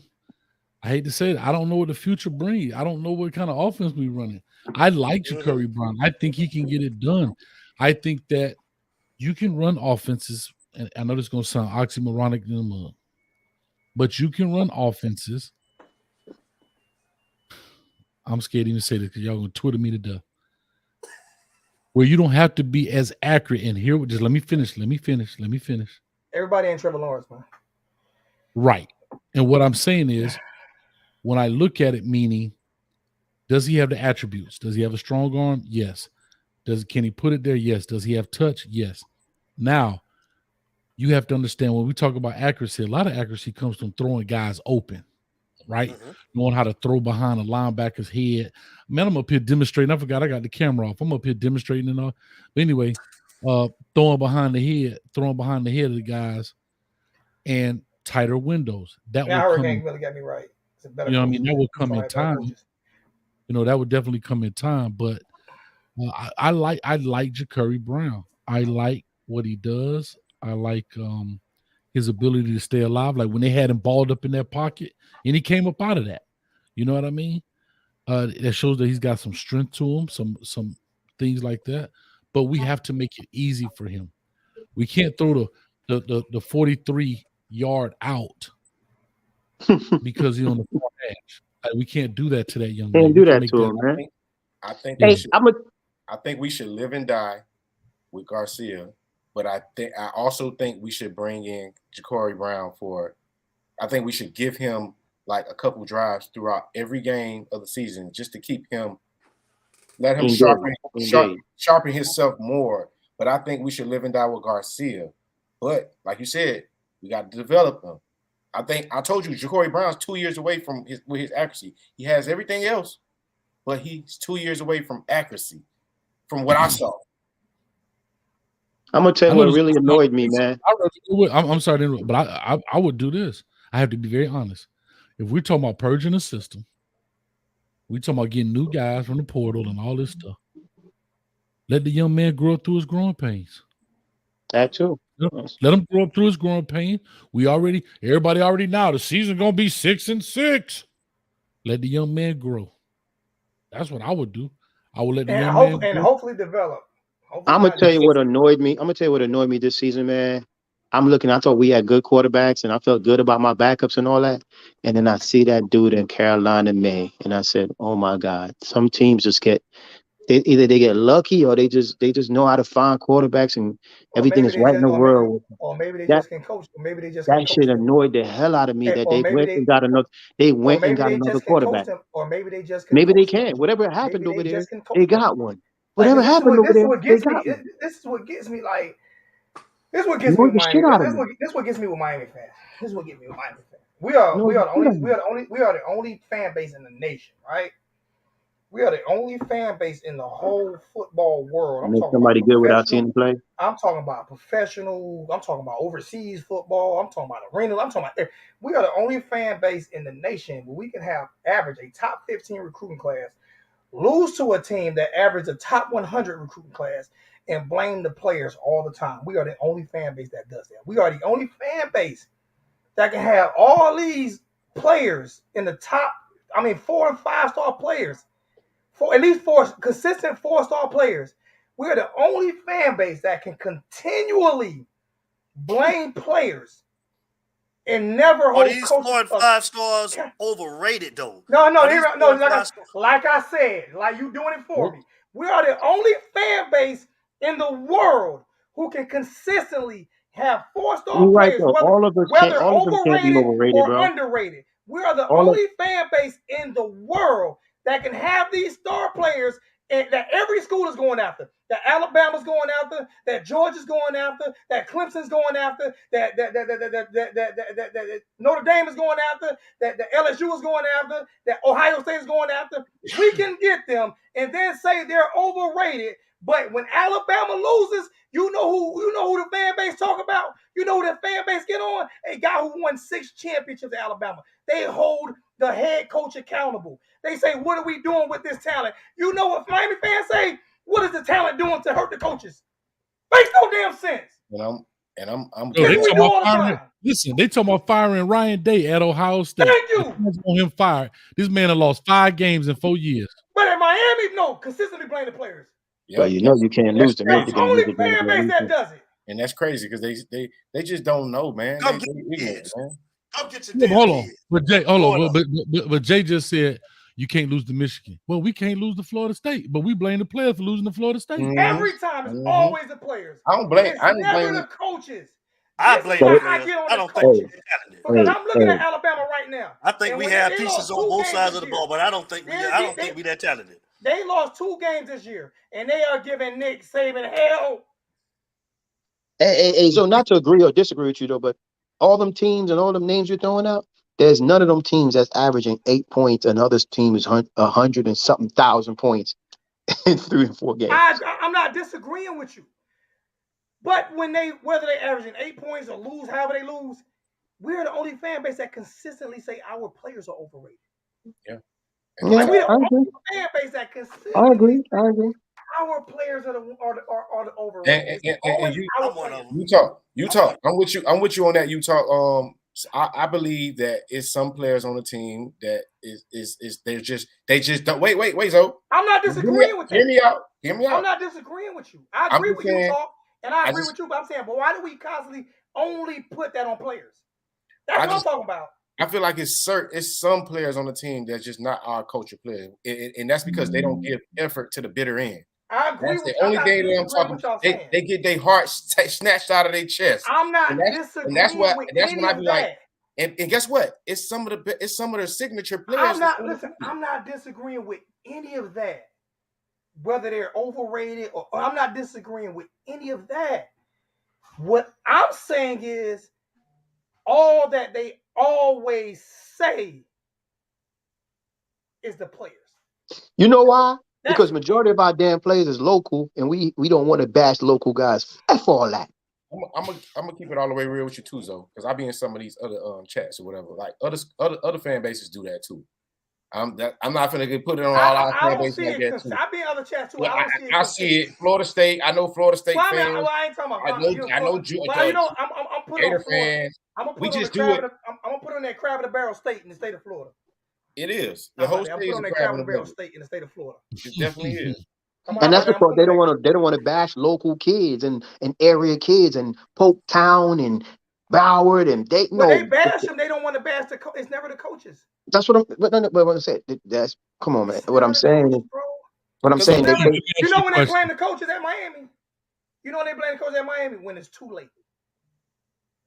That's when they blame the coaches at Miami. A lot of people don't know football, so they only know what they see. So if they see a player get bombed in a system, they're gonna blame it on the player automatically. You know what I'm saying? We the ones who know that what's that player told to do, or what are they doing that could what was number 4 told to do yesterday when he ran up and ran past? Number 4 has been doing that the whole time though, bro. Like he's been doing it since they moved him to linebacker. He's not a linebacker. I've been telling y'all that. Like he's not a linebacker. Gilbert Frierson was never a linebacker. Like, you know what I'm saying? And he ain't a linebacker either. I don't know why they got him there now. I do not know why they put in Jafari Harvey, number 12, in a linebacker. What are we doing? And you talk, and somebody you had brought up. You said why you talking about number 12. No, I don't have a problem with Jafari Harvey. He is undersized, but Jafari Harvey does a little work. What he do? Tell me what he did back there. But I just feel like all that stand up, like how they have the 3 linemen down, and then they have one standing up. He usually be the one who's standing up, or they have Najee Kelly standing up. They don't have them setting the edge. They don't have them doing the fundamentals. Yo, I think sometimes he get washed in. That's why he's not setting the edge because he's too small. No, it's not because he's too small. It's because they ain't teach him how to do it. Well, damn it. I know some. You know, Elvis Dumervil played that same spot, but he wasn't as small as he wasn't as small like that. Elvis Dumervil is smaller than Jabari Harvey. Man, something about Jabari. It's something about he get washed almost every play. He's going backwards or washed. And I seen him make sacks. And I seen him. All right, Harvey is 6'4", 250. That boy's not small like that.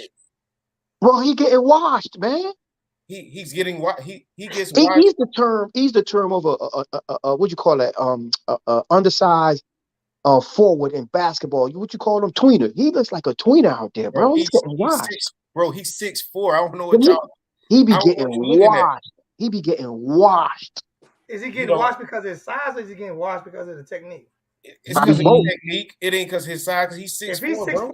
How big is he? 6'4", 2 what? 250, 250. It ain't because of his size. I stood next to him, and he's not small. If he's 6'4", 250, it ain't because of his size. He probably looks small on TV to you, but he ain't small. Well, he ain't strong. He not strong. He's strong in the weight room. He just ain't got good technique. He don't got good technique. Coach Hayes, am I lying, Coach Hayes? Ain't this a certain way that you teach these ends? No, you have to teach them, right? But it's also about your alignment.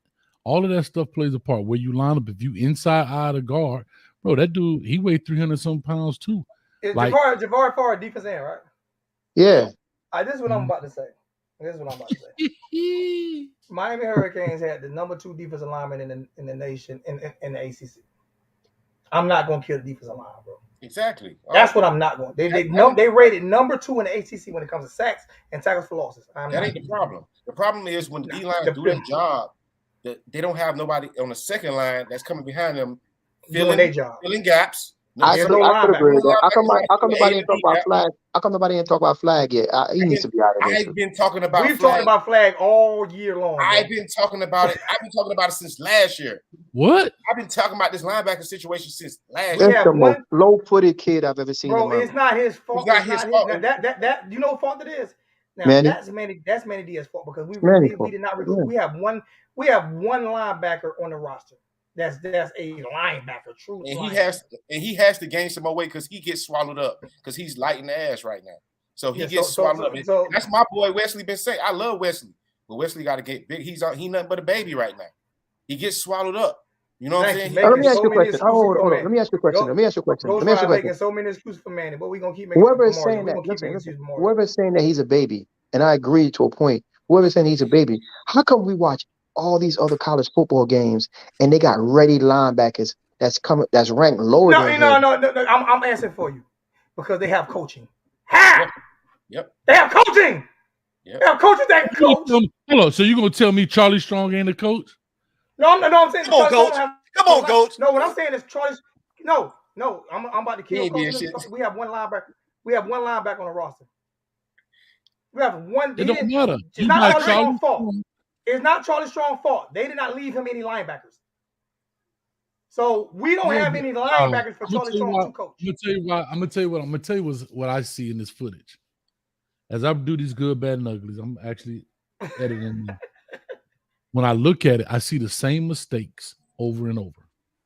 Yep. I see the same mistakes over and over. See, and you know me, hashtag I'm the underdog king now. And I'm a Corey Flag. I like him. Yeah. Right. And I'm gonna tell you why I like him, just like I put out there for Zach McLeod. Because Corey Flag is not cancerous. Corey Flag may not be as fast as you want him to be, but Corey Flag, y'all correct me if I'm wrong, if he's not the leading tackler on this team. He is. But coach, that's not even sideline to sideline. He gets them after the motherfucker then probably damn near ran past him. But hold on. But a lot of that goes to the wash. Hold on, a lot of that goes to the wash. What I mean by the wash, I got a play right now where I seen 56. They put them in the lap of the linebackers. Mm-hmm. See, people have to understand that if I got to fight through traffic, can you run faster through the jungle than you can on the runway? Exactly. No, you got to Fact, man. navigate the trees and all this. That's the same thing. Or do I got just a clear path and I can run? If your guys in front of you, if 56 or 91 is getting pushed into your lap, and I'm not making an excuse for him, there are some plays where he has to read it faster and understand that. But what I'm saying to you is there's a lot up front as well. And as the one big clip on here, I'm gonna show y'all. If Flag didn't even play this game, right? And there are a lot of things that need to be taught. Just like Wesley was saying, he takes on some of the lead blockers with the wrong shoulder. Yep. Right? You have to understand where your spill help is. You have to know this linebacker is going to be on my outside shoulder, so therefore I need to attack you with my outside shoulder and spill it to him. That's why you're going to see a lot of people in the same gap. I got all that on this video. You'll see it clear it out and all of that. But I think Flag does what he's told at the best of his ability. So maybe we could tell him to transfer. Maybe we could let him go. No. This is what we could keep Corey Flag. I've never said that. I just said that he is a trying to fit a circle into. Is he a starter for? Is he a starter for us? He's in my eyes, he's a rotational player. He's one of those linebackers that you put in situations, you put him in the game, you either blitz him or you give him a certain assignment and he'll make the play. But he is not a linebacker that needs to be on volume plays. He's not first and second down. He's a no. He's a no go. I feel like you should take him out and you put a more athletic guy in. I don't feel like he should ever be in on third down. I don't care what the situation is. I feel like he's a player that you should run out on third down. You know what I'm saying? Man, listen. I hear you guys with that. He can't say a running back, a tight end. Nobody. The problem I have with Corey Flag is, and this is a thing that none of the linebackers has been taught. He doesn't know how to fill gaps at all. Correctly. Or at all, period. He doesn't. Angles are bad. Angles are bad. It's like he guesses. It's like he guesses. It's like he guesses and he hit the wrong gap and the hole. And you know what it seems to me though? This is what it seems like to me when it comes to this coaching staff, offense and defense. But this is what it seems to me when it comes to this coaching staff. It seems to me when it comes to this coaching staff, right, is that when we get players, right, we expect them to already be developed. Exactly. We expect them to already be developed. And if we're not going to develop them because they should already come out of high school ready to come in and play. We do not have to coach them. We do not have to coach them up. My whole thing is if we don't have to coach them up and we don't have to develop them, what the fuck do we need coaches for? We can just have all the players on the sideline drawing up plays in the sand lot and go out there and play if all we need is a damn motivator. We can hire a guy. We can hire a guy who can say MIA on the sideline. That's all we need on the sideline. We don't need them in practice. We don't need no coaches in practice. We don't need no coaches on game day. All we need is one guy who can say MIA. Let's go Canes and throw to you up and let the players develop and coach them themselves. If that's all we need, because they expect the players to come out of high school already developed. Listen, there's a play right here. But I'm gonna show you a play. Can I tell y'all something? I was watching this thing and I'll never forget it. Coming back, I talk about this all the time in these video breakdowns. And Footballville, they Twitter feed came up. It's Northwestern against Central. You're gonna see the end go inside, and you see the linebacker come right over top. I actually got the footage here, so if you want to show it, if you want to pull it up, you can show it. Go ahead. Let's screen share. Screen share. Bring it on. He know how coach ought to do it. Okay. Yeah. So yeah, you just have to bring it up. Here's the footage right here. You see this? We're watching it. All right. Buffering. Hold on. Bro, what is? He's getting it ready. There you go. All right. Can you see it? Yeah, I can see it. All right. Watch this. Watch this clip. You're gonna see this dude. You see my mouse? He's gonna go inside, and you're gonna watch 32 come right off his butt and make this stop. He's gonna come inside of 57, I believe, whoever this tackle is, and 32 is gonna come and fit right off his behind and make a tackle for loss. This is high school, bro. You saw that, bro? That's high school. This is not like this kid right here, 32. I don't know who he is for Northwestern. Is working in tandem with this defensive end. He goes inside. Y'all see him? Look at 32 scraping right off his butt and look. He's just getting a handoff and he's already on his way. He about a buck 90. He only Look at about a this. buck 92. Here's the funny thing. This right here is the end zone, bro. Oh, we see it. I see it. I see I know, but what I'm saying is, look, this is not rocket science. He goes inside, I fit outside. 32 right there, scraping tight. Boom. Our linebackers are taught this. He's going to go here, and he's going to be right behind 7, and therefore, when he gets the bounce and gets the edge, now he has the angle. That's why I don't know if it's players, I don't know if it's coaching, but I see a kid in high school who's getting a report card every 9 weeks doing what you should be doing as third-year players in college. And they're preaching. Believe me, they're preaching. They are preaching. That's why I say maybe we need to hire some of these high school coaches from South Florida. So because I swear, Coach, I've been we've all been in the working field, right? We've all been in the working field, right? And we have people. You have a new superintendent or whatever come in, right? You have a new superintendent or something like that come into your job or whatever. And if you're a teacher, you are a good. You know how to teach it, but they always think their way is a better way. So they change the way you've been doing it because they always think their way is a better way. And that's why I'm trying to figure out like if coaches like this is my thing. That's what I said. If it's all on players, then why do we hire coaches? That's my only thing. If it's so much putting on player, then we don't need coaches. We could just hire any damn body. What was the excitement?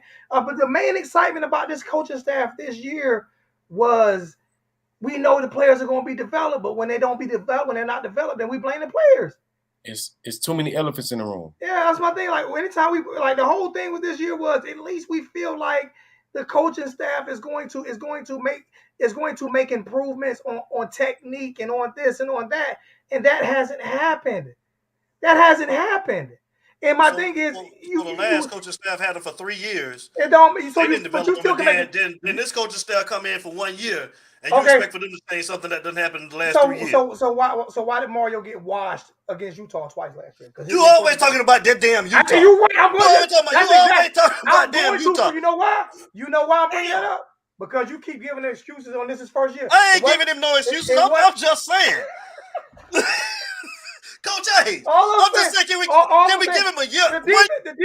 We had a previous regime that was there for 3 years. They didn't develop none of these players. The defensive offense didn't play this bad last year. Neither one played this bad last year. So I got a question for both of y'all because it looks like trying to come get me. It looked like D. Apparently, you giving the coaches a little leeway first year. They got to get in and get their stuff going. Zoe is saying, hey man, it ain't the players, it's more the coaches, right? Am I right in my assessment? Yeah, I'm saying it's 70-30 coaches. Okay. Here's what I'm saying. And I can agree to a certain extent, but there are some things that are basic fundamentals. We just saw a high school kid replace, kept gap integrity, a high school kid at the goal line because he saw the down block, he went right away. And you're telling me that Max Edwards, the head coach over there at the West, and who I don't know who the linebacker coach is over there, whatever, that's making $3,000 for the whole year, can get a 15-year-old to replace and keep gap integrity, and an $8 million dude who's been coaching for a long time. We can't do that because I can pull up footage right now. If you want to play it, I'll show you right now in any one of these 12 players. Right, I got plenty of footage I'm on rolling my neck like a black woman right now. I'm rolling my neck. Look, I could pull the same footage up and share the screen if you like to, and show you this basically same exact play. All right, I'll pull it up. That same exact play, and we're doing total opposite. And maybe it's because they're instructed to do so, or whatever. It's because guess who boy over there teaching them that? Zoe. Who? Mr. Charlie. Mr. Charlie. Hey, I'm not going to disagree with you on that. I can't disagree. Charles, dog. I can't disagree with you on that, bro. My I Uncle agree. Charles, y'all. He told them same Jacksonville Jaguar linebackers to do the same thing. Oh, man. I've been telling you, like, Hold on, but D, I ain't getting on you because I'm gonna go back to Zoe in a second after I finish this part. Zoe think he free. I seen him rolling I ain't his free. neck like I already know. I already know, Coach. You do this to me every time. I already know. You're like, I I'm finna know. come get that. I already know you already had it in the bag 2 hours ago. Yeah, I'm gonna show you right now. Just like LJ be having it in the bag to come get me. LJ come get me every show. I'll show y'all right now. Perfect example. I ain't never always right, bro. I just try to have fun with it. I know I'll be wrong. I just Hold up, write I'm more than finna show y'all Mario. right. I'm just writing. Same- I'm just writing more. same I'm look. just writing more than Mario. That's all. Hold on, I'm gonna give y'all the same look. I'm laughing so bad. Here we go. Right here. oh man, Here we go. It's stupid, man. Hold up. Here we go. Ready? Okay. Let me share the screen. Oh, get out of here with that phone. Well, you know I'm old. I got an old man ring on my phone. And you got no ringtone. Y'all heard it ringing? Did y'all hear that ring? Mm-hmm. you supposed to have that eye of the tiger, man. Come on, man. Man, I got that, man. All right, here we go. Share screen. That's bad. All right. Screen 2. No, they can't get a because coaches. Thank you, Noble. Thank you, Noble. Because Thank coaches you, supposed to Noble. be able to coach anybody. That's why. LJ, thank you. Because Thank you, coaches supposed to be LJ. able to coach anybody. That's why. Coaches Okay. supposed to be in the, here we go. So here we go. Right? Okay. This is the play with Jafari Harvey standing up like a regular linebacker. Mm-hmm. Okay. But here's where the problem lies. There's 2 receivers over here. You got 1 DB. Okay. The safety might be back here, but guess what? You'll watch what happens. That's another play. 45 he's gonna get a down block right here. He's gonna go inside and watch Jafari Harvey step right behind him instead of doing exactly what that kid did at Northwestern and replace right off the edge. And watch Jafari Harvey get caught and they go around the corner. Hold up, I'm sorry. Down block. He Yep. inside. Right. You're supposed to be outside right there.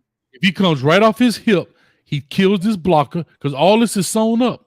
But look at all of them. This is sewn up. Everybody inside. Now Everybody look what happened. They wrap the dude around, and now Jafari Harvey is stuck inside, and 24 is holla. And that was a touchdown. That was a touchdown. Hey, that is coaching, bro. So all I'm saying is, you got this guy here. He comes inside because you took that step inside here for what God knows reason.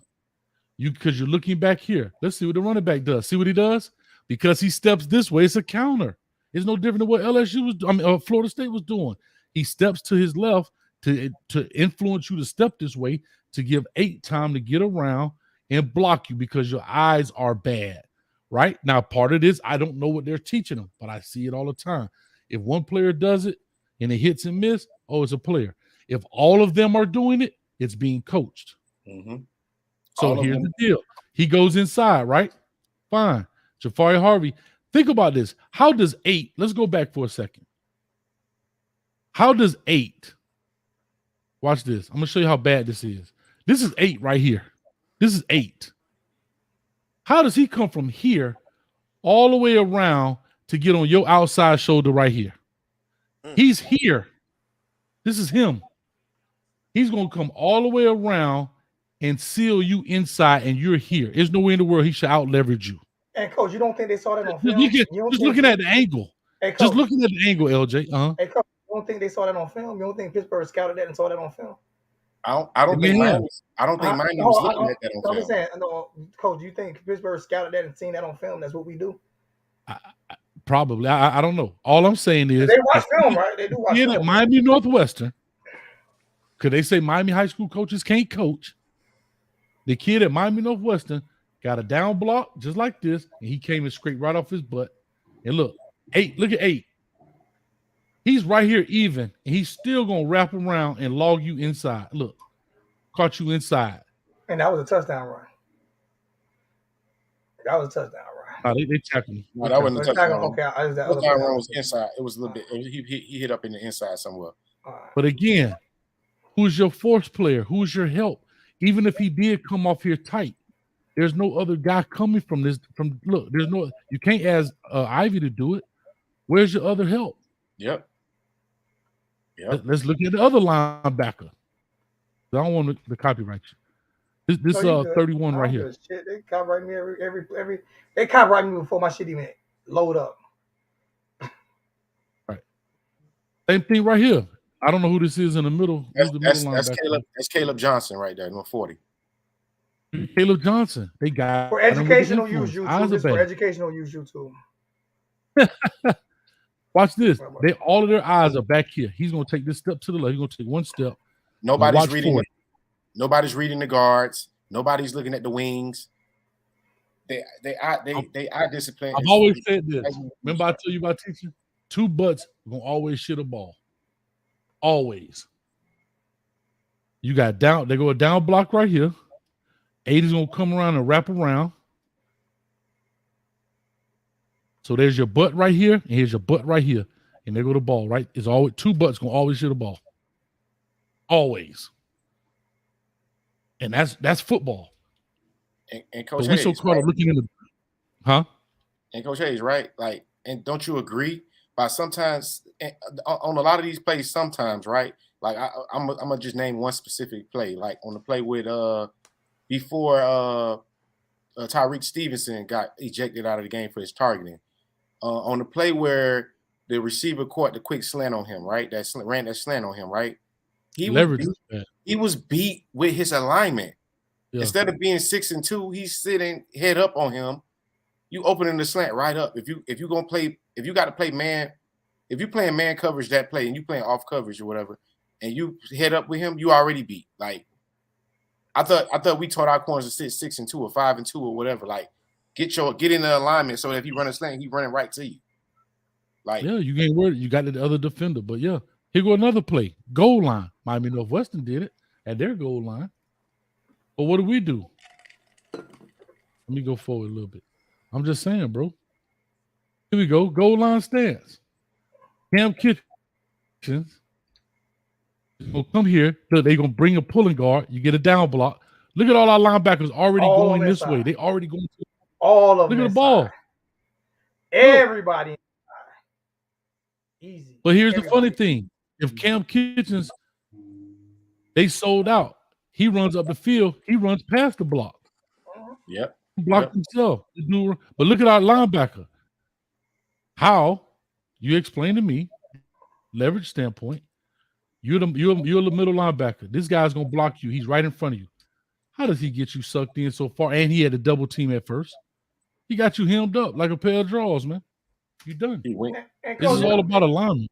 Hey, Coach, you know what bugs me out? This is the one thing that bugs me out, right? This is the one thing that bugs me out. Mm-hmm. And people be like, I'm just against Mario. I'm against Mario. I'm against Mario. I'm against Mario. It's not just me being mad at Mario, Coach. It's about I can talk all the shit I want to talk about Josh Gaddis and everybody on board with that, right? Everybody on board with get rid of Gaddis. I can talk all the shit I want to talk about Kevin Steele. Everybody on board with that, right? You can get rid of Kevin Steele. I can talk all the shit I want to talk about Charlie Strong. Everybody on board with that. Get rid of Charlie Strong. But I talk shit about Mario. It's his first year, right? So everybody say. Well, you talking about getting rid of? No. I never said get. I never said get rid of. I never said get rid of Mario. Not one time in my life have I said get rid of Mario. I don't think nobody's criticizing you for critiquing. But no, I've never said get rid of Mario. Not one time did I say. I actually reiterate that I don't want Mario fired. I've said that 100 times. Am I wrong, LJ? Yeah, you said that. I said it 100 times. I'm critiquing him as a coach. But what I'm saying is, I can say get rid of Gaddis, right? I can say get rid of Gaddis, right? And everybody on board, right? I can say get rid of Steele. I can say get rid of Charlie Strong. Everybody's on board. But I critique Mario, and it's his first year. Everybody say it's his first year. So I guess Mario is really Jesus. Because I can't. It doesn't fit the narrative, so I can't critique him. No, I'm just being honest, because not once I've said get rid of Gaddis. I said all Black Lives Matter, but Josh Gaddis. I say this, right? I've talked shit about Steele. Everybody talk about Charlie Strong and Steele, right? Get rid of him. But all I do is critique Mario, and it's oh my god, bro, you can't critique him. Let me ask you a question. Is it Let me ask, Kevin hold on, Steele let me first ask year? you a question. Is Zoe, Kevin Steele first year at Miami? Is it yeah, Charlie Strong first year at Miami? Is it Gaddis first year at Miami? So why can I crucify them but can't even critique Mario because he's the can I ask you a question? You know why? You ever bought something that was really expensive? You ever bought something really expensive, fellas? Oh yeah. Oh yeah. Yes, sir. Like you got that shirt or whatever, you bought something real expensive. I'm sending that bitch back if I can't fit it. No, hold on. And you be like, boy, check me out. And your lady be like, that's ugly. What you mean it's ugly? No, you're gonna defend it because you No, bought I it. ain't. If she tell me it's ugly, we got to go. What I'm saying, if you bought it, when you pay $80 million for something, and he came with all this hype and came with all this, and it doesn't perform, you have to defend it. Okay, and I understand that you have Agreed. you have to defend that because it doesn't fit the narrative. But see, my thing is, I've never not one time said Mario has to go. No, I'm not saying you. I'm talking about the fan base. I'm critiquing what I say. No, but I'm not talking about you. I'm talking about you're saying when I say these things about Mario, why is it you get so much pushback? Because when everybody thought this year, this is not any hate, this is reality. Everybody thought this year we're gonna be 10-2, the nightmare is over, we're gonna do this, we're gonna be competitive. All of these things. He came in with a great speech, and including myself. I believed that was gonna happen. You couldn't tell me we were gonna be 6-6. No. 6-6. You couldn't tell me that. No, what I'm just saying. What I'm saying is, I know, but I was saying 6-6, meaning like at the worst. I would never thought 5-7, but you would never say, I don't care anybody on this earth, from Kirk Herbstreit to even Mario Cristobal himself to whoever. Nobody thought this was going to be a reality. And when it didn't work out, it's like, uh-oh. I didn't think it was going to be a reality, but you know what? Like I say, it's not the losses. It's the competitiveness to me. It's the way that we lost to teams. Yeah. It's like people say the players didn't have no pride. What was the pride from the coaching staff? Like, what was their pride? Where was their pride? I think the players ain't had no pride. Like, you know what bugs me out? If you a leader in your household, you're the leader. You're the man. You're the leader. And if all your kids are successful, if all your kids are failures, then what kind of a leader were you in your household? If all of your kids are failures, if you have 4 kids and all of them are failures, every last one of them are in jail, do absolutely nothing. I don't care if you was a Harvard grad. If all of your kids were failures or in prison for life or not doing anything with their lives, what kind of a leader were you as a parent? What does that mean, Zoe? What does that mean? What kind of a leader are you? Like, if all these kids play with no pride, that means they got coached with no pride. So since they got, they got coached with no pride. All I'm saying is the adults in the room didn't do their job as well. Okay. Of course. But it ain't 70-30. The coaches. Huh? Nah, it's 50-50 in mine. I got 70. I got 70. Listen, this is all of this is opinionated. All of this is opinionated. This is all opinionated. And your eyes is 50-50, and Coach A's eyes is 50-50, and my eyes is 70-30. It's just my opinion. My opinion, I never say my opinion is facts. I view it, what I'm speaking is factual. You ain't never heard me say that. I've never said that. This is my opinion that these coaches did not do their job because, like I say, you can say what you want to say. Go back. And it's not the 5-2. Last time we were 5-7 was 2007. So last time we were 5-7 was 2007. And they didn't even get beat this bad every game. Like, name me the last time we got beat this bad every game. No first year head coach at the University of Miami has got as many excuses as Mario. First year head coach at the University of Miami has gotten so many excuses made for them.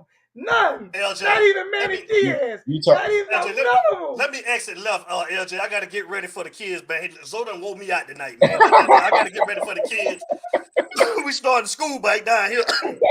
We starting school back tomorrow, man. Yeah. In Atlanta, man. So I got to get out of here, man. But Hey, I love want you. to say, man, thank you I'm guys, hoping man, for having everybody me will on. subscribe to your channel. I put it in the chat. It's You talk, pinned at baby. the top. It's pinned at the top, my brother. I love you, bro. Go ahead, Talk. plug it. Go Man, ahead, plug it. love you too, bro. You know I like to give you a hard time. Thank you, LJ, man. Coach Hayes, I love you, bro. Always, man. Love you too, bro. All Coach right, man. I Hayes. appreciate y'all. We'll talk. What's up? Hey, you All talk. righty. You talk. Yes, sir. You talk. Before you leave, man. LJ, look at it. No, serious. Honest expectations, like whether we keep or keep Gaddis, like I'm not gonna say like temper your expectations, but do you what type of proof do you see any improvement? I'm just gonna say on the offense side of the ball because that's the ball that Mario's on. Do you see any improvement? Do you see us being this bad next year, or you believe that this is the worst that we've gotten?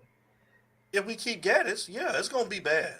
I don't see it get any better. Like you guys say, the scheme doesn't fit what we're doing. So if you bring him back, like, why should you expect for anything to change? Okay. That's Yeah, just and I don't believe Mario should be fired. I really don't. I really don't believe Mario should be fired. What I'm saying to him is, I'm pretty sure Coach Hayes was saying to. I'm pretty sure you would say it to him, D.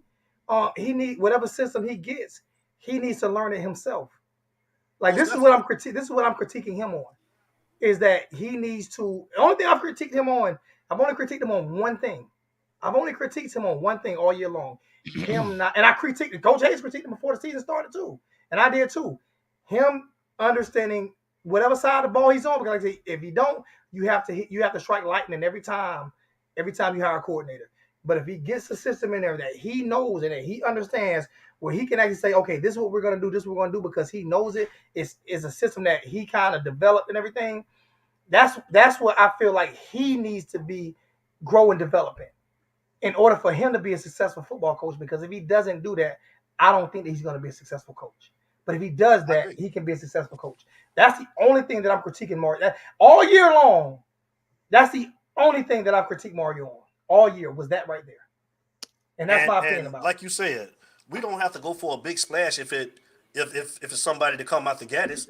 You know, if you watch my show, we campaign for a guy that's on this damn show right now, man, Coach Hayes.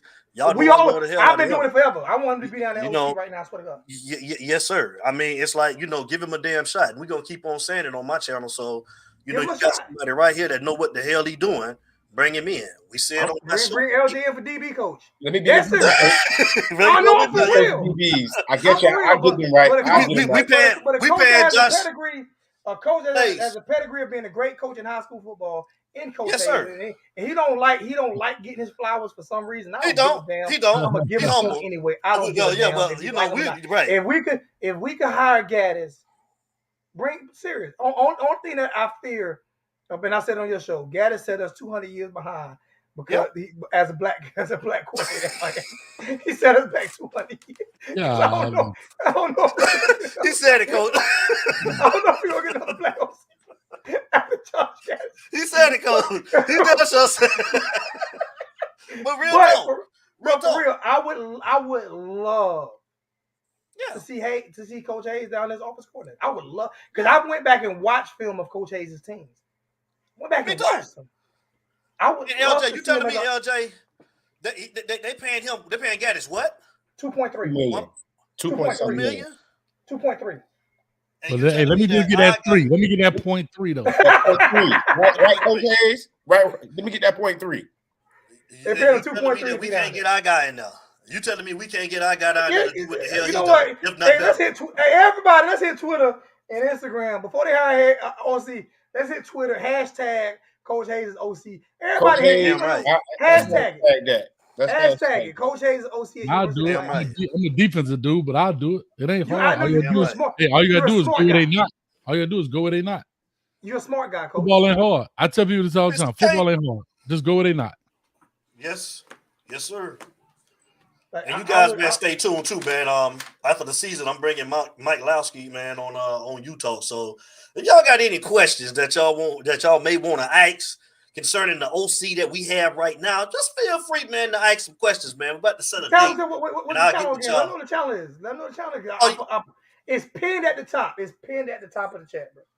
Yeah, it's U Talk Sports Show. Just go to YouTube and type in U Talk Sports Show, or you All can you gotta go do is to type in U Talk now, and then all you gotta do is type in U Yeah. Talk and it pops right up. It pops right up. Yes, sir. Or The you can U, go to the not website. not Wild letter U Talk, U. okay? Not Right, the Wild letter U U. Talk. The letter U, U-Talk. and then you can go to the website as well and go to utalksportshow.com. So definitely, man, I appreciate you guys having me on.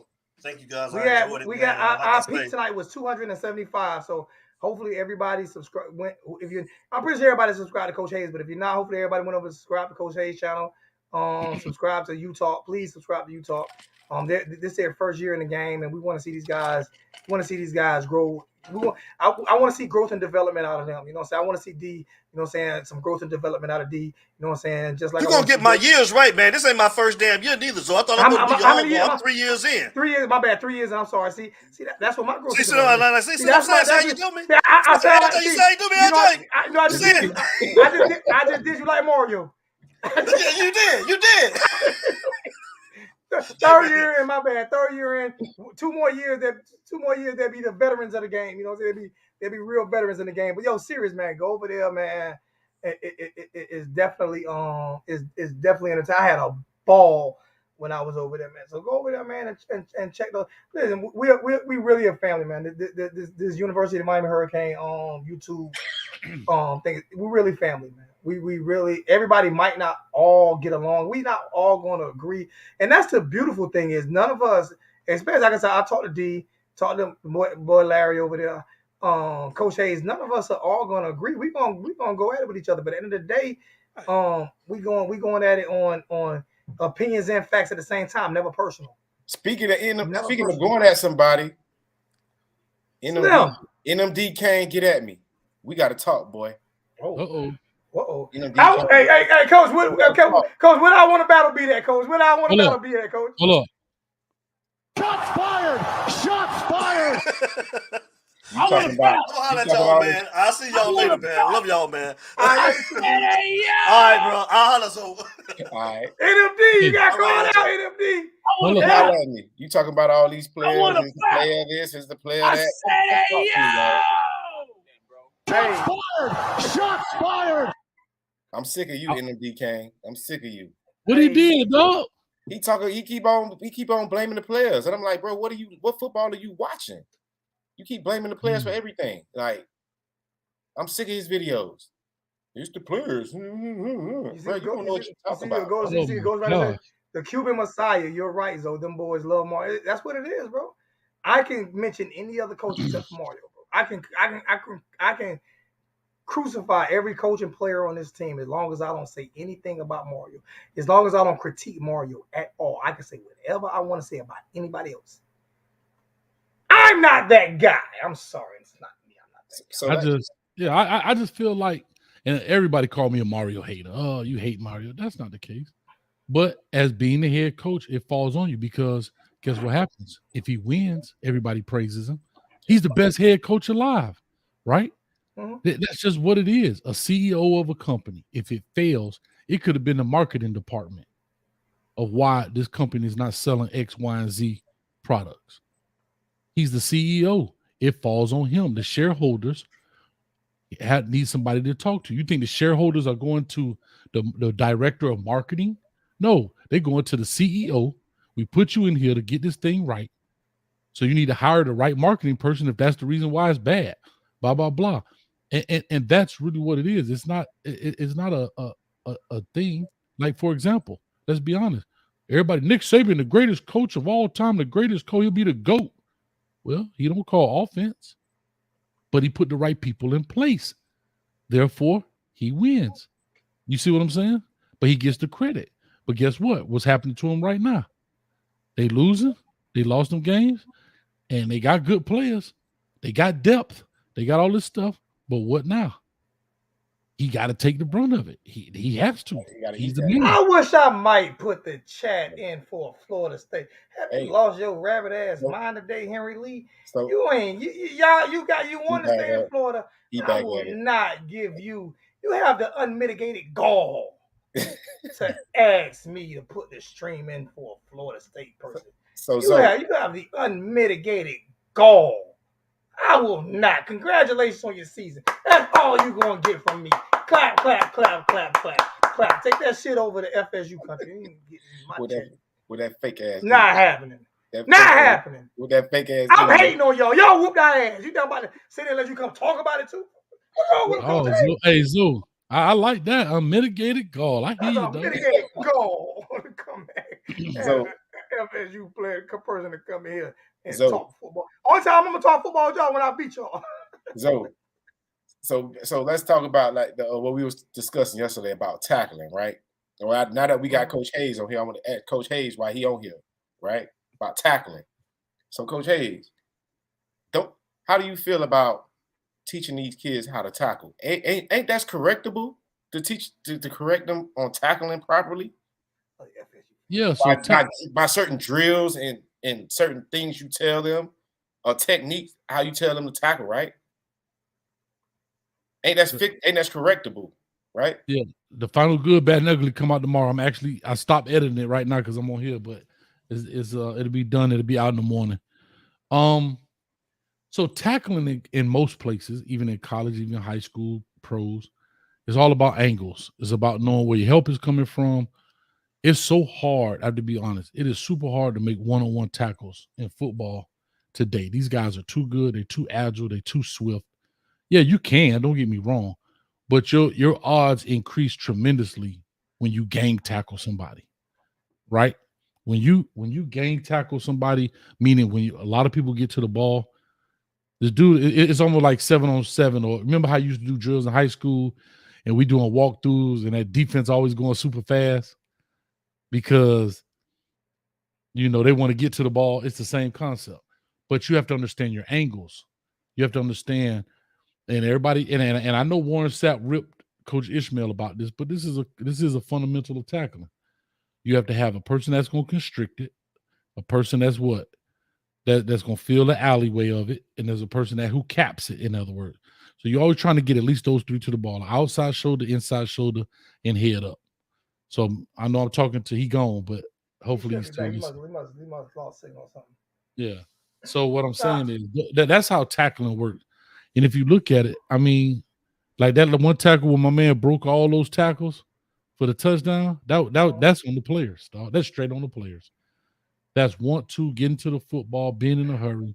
That's just unless that dude has some butter on his jersey. And that's why I get my 70-30 from. The reason why I don't say 50-50, coach. The reason why I don't say 50, the reason why I get 70. And Slim, I don't know if you heard me on this one, but I'm not talking about firing Mario. I'm just saying I'm critiquing Mario and what I think Mario can do better.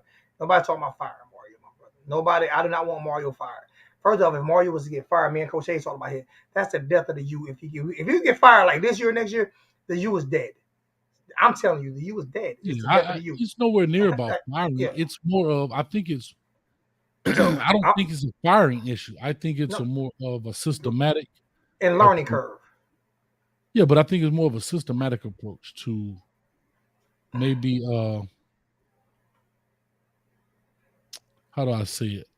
How you approach it, how you approach your tackling, how you approach your practices, the communication between yourself and the staff and the players. All of those things play a part in success. And communication is the biggest thing, right? Yeah. Everybody being on the same page.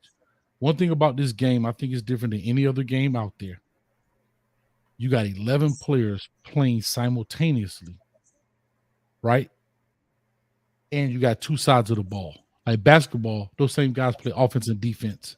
They don't come off and then the defense run on. You understand what I'm saying? They don't come here and the other guys run. They're on the field and you take them off. It's like 2 sets of units or 3 sets with special teams. And there's so much that goes on with it, man. I mean, you're talking about a contact sport. You're talking about hitting, bumping, all that stuff, man. It's one of the most intriguing games that could have ever been developed and created.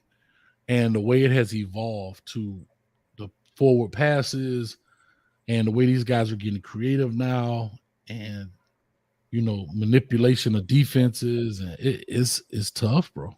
Yeah. It's a tough game that you got to be able to communicate.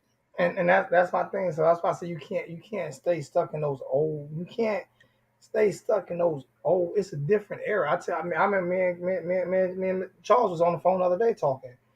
He got 2 national championships as a starting cornerback at the University of Miami, bro.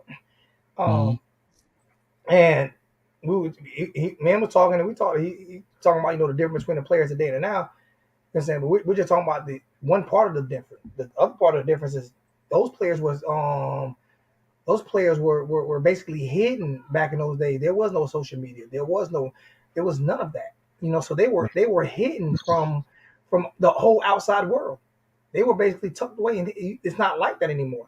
And the reason why I know it's not like that anymore is because even Coach Mario Cristobal is not hidden, because he put out there, come get your kids, because of what he read on Twitter. Yeah. Because of what he read on Twitter.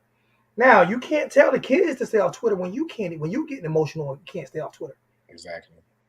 I mean, bro, think about press conferences. We didn't have access to those. Yeah. We had to read what the reporter said. The reporters wrote. Yeah. Mm-hmm. Yeah. And then it never got, no matter how bad you felt about the players or the coaches or anything like that, the pressure wasn't on them back then the way it is now. And it's so much access, right? You're never going to see, like you say, these platforms give people like myself, you, LJ, everybody, an opinion, right? It's so much access now. Before, if this was back in the day, we would have been at the mercy of Manny Navarro. Not saying that's a bad thing, but he's a writer. Well, and whoever, what's the lady's name? Susan. Yeah. Like those people, we would have been at the mercy of. We would have had to take their word as the gospel. And you have to remember, those writers have a job to do. They're not there to truly critique. That's why they ask a lot of softball questions. Mm-hmm. They don't ask the tough questions. They ask, so like Susan asked Cam, so now that the season's over, what are you guys going to do now? Like, she's like, what do you think we're going to do? Yeah. Like, it's not. Slim Shady, it's not fair to anybody. Josh Gaddis got to go, my brother. I don't. If anybody got to go, Josh Gaddis. Josh Gaddis got to go, my brother. Listen here. If they keep him, why? If they keep him, can I tell you why? Why Josh Gaddis may have to go? And I say this, and I've never asked for coaches to be fired. Like I said, I'm coming out of that world, and I get it. But sometimes things are just not a right fit. And that's okay. Same reason why you break up with your girlfriend. People get divorced. Whatever the case may be. Things were good for a year, 2 years, 5 years, 10 years, 15 years. And you just can't work through them. That doesn't mean that person is bad. It just doesn't work for what's going on. And that's okay. So firing Josh Gaddis may be a good thing, may be a bad thing. I think there's a fit problem there. I don't like the way he attacked the kids publicly. Me too. That may be a part of it. That may be a part of the fit. I don't like the way he attacked the kids publicly. What you're doing behind closed doors, but when you attack matter of fact, even Mario had to chastise him for doing that. Like, it's a lot of things you can do. I haven't heard Mario attack any of these kids. I haven't heard one coach attack any of these kids publicly. What they did behind closed doors is what they did behind closed doors. I've always said, even as me being a supervisor and as my supervisor, if you want to ring me a new one, please bring me in the office. Don't do it on the floor in front of people, because if you do it on the floor in front of people, we're going to have a problem. Don't do it in front of everybody. A problem. So if you want to ring me a new one, just bring me in the office and we can have a talk. I might sit there and listen and let you curse a couple times, you know what I'm saying, to get it off your chest if you bring me in the office as a man. But when you do it publicly in front of people, there is a problem. And I can't respect that. So I'm gonna tell you this. I remember we played a game, and they parked the buses and so forth. And I walked to the wrong side, to the wrong bus area. And as I'm walking up, I hear the offensive coordinator for the other team. He's saying, "Man, it ain't my fault. I ain't the one who dropped the ball." Right? And I'm thinking to myself, damn, that's terrible. That same guy comes the following year to apply for an offensive position, not a coordinator, but a position coach spot. And I remember this.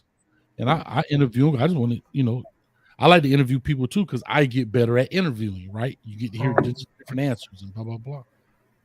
And I remember bringing that up to him. I said, Coach, man, you may not remember this. You probably don't even remember me being there.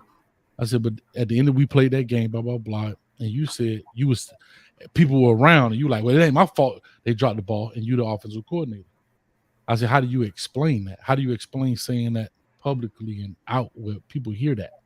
Like I said, I'm the opposing coach and I heard it. So you know your teammates heard it and it's gonna spread like wildfire. I was emotional, and because people was coming at me about play calling, and that right there let me know I wasn't gonna hire him, because when it get tough, what you gonna do? You ready to blame somebody else for your shortcomings. Part of being a leader is you got to take the bullets for other people's mistakes. That's life. Part of being a leader is you have to stand in front of those bullets for people to earn your trust. So you think that kid intentionally tried to drop the ball? Like when Brashard Smith dropped that ball, you think he tried to drop that ball? No. It's football. These things happen. But to get the blame off you want to blame a shorty, right? Coach, I want you to listen to this, because I have this on Facebook. It's funny as hell. This on Facebook. And I put it on Facebook, and I said this Josh Gad is grabbing this kid. But look at this right here. Remember this?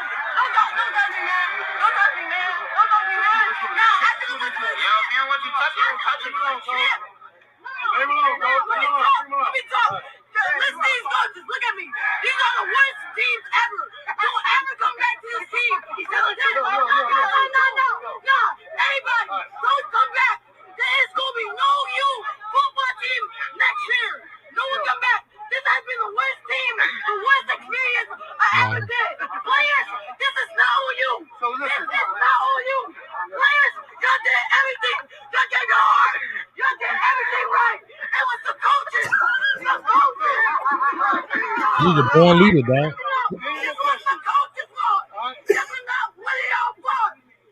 Y'all did the right thing all day, every day. He's a born leader.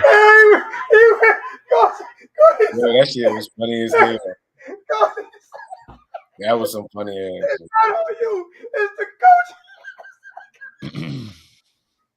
I was dying when oh my God. And it's funny, man. These kids, he a shorty. He ain't a shorty, he a short. And he felt that. Now, I don't know why he said what he said, the reason behind it. But that jit felt that, dog. He wasn't just talking. That came from the heart, boy. That came from the soul. Like that goes to show you too. He heard somebody saying these kids suck. He heard somebody belittling the kids of why they were bad or they lost the game or whatever that certain scenario was. He heard that. And he's a kid that probably come to practice every day. He give his all. He do this. And them grown men blaming. He probably about 12 years old, maybe somewhere up in there. Yeah, that kid probably 12, 13 years old. That's a jit. That's a jit, man. So that's a jit, man. So what I want to ask, right? I want to ask you, Zoe and Coach Hayes, for the current players that hasn't gotten the transfer portal, who better yet? Oh, I'm sorry. I don't mean to interrupt you. Listen, he's not damn right by saying come get your kids. If he wanted to say that, right, then he should have called each parent that he had a problem with behind the scenes. That's right. And said that. He should have called each parent behind the scenes and said that. But how the freak can you call yourself a leader and tell the kids don't be reading into Instagram and Twitter and Facebook when you can't do it your damn self? Talking about that ain't the way. Yeah. That ain't the way to do it. That's not the way that he should have called those parents that was complaining, and he could have told them. But for him to put that out there on Instagram, and no, that was childish of a grown ass coach. Yeah, I agree, because if you're gonna do that, now if you want to address it, you just simply say, "Hey, I know some parents are not happy with what's going on, and that's in house, and we'll leave it at that, and I'll talk with them directly in the court." Exactly. You don't say come pick your kid up. Don't do all that now. That's childish, bro. Don't do all that now. That's when you know it hit home with him. That's when you know it hurt his feelings. So I was going to say, who do we keep? Who do we not drive out? What players are salvageable I don't believe in driving on this any. roster? I don't believe in driving any players out. I don't believe in driving any players out. Me I don't want personally, to drive any of them out. and the reason why I don't believe because they all committed to the U, and I feel like if we have a coaching staff that can coach and develop these players, now players that want to leave, that's different. Yeah. But I don't believe in driving any player out that committed here. None of them. So let me ask you, could have committed somewhere else. All right. Let me ask you a question, OJ. The Thad Franklin situation. Okay. I said this again. These are just scenarios. I'm bringing it up. You know this. When you go to practice every day, you knew where you were on the depth chart. You know if you were starting. You know if you were first team, second team, third team. You know if you're the left guard on punt. You know if you're the gunner on punt team. You know if you're the returner. Like, you know where you go. So when they call these segments, you know what to do. Yeah. And this is why I'm going to take Brandon Marshall's word, for example. I'm about to get messy. And I got messy on my show a little bit. And I'm going to ask you, Thad Franklin comes in after not playing much. People can have whatever opinion they want to have. He tiptoes, he this. That's not my point. My point is, was he told he was at a certain position on the depth chart, second, third, whatever? He's in practice. Chaney coming back off of injury.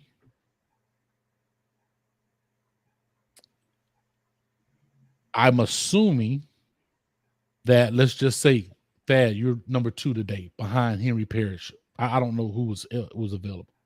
Parrish is out. So whoever, Rooster then. So it was Rooster, Thad, and then Chaney come in to get him kind of acclimated to whatever, and then whoever else down the depth chart. Yeah. Here's where I'm finna get messy.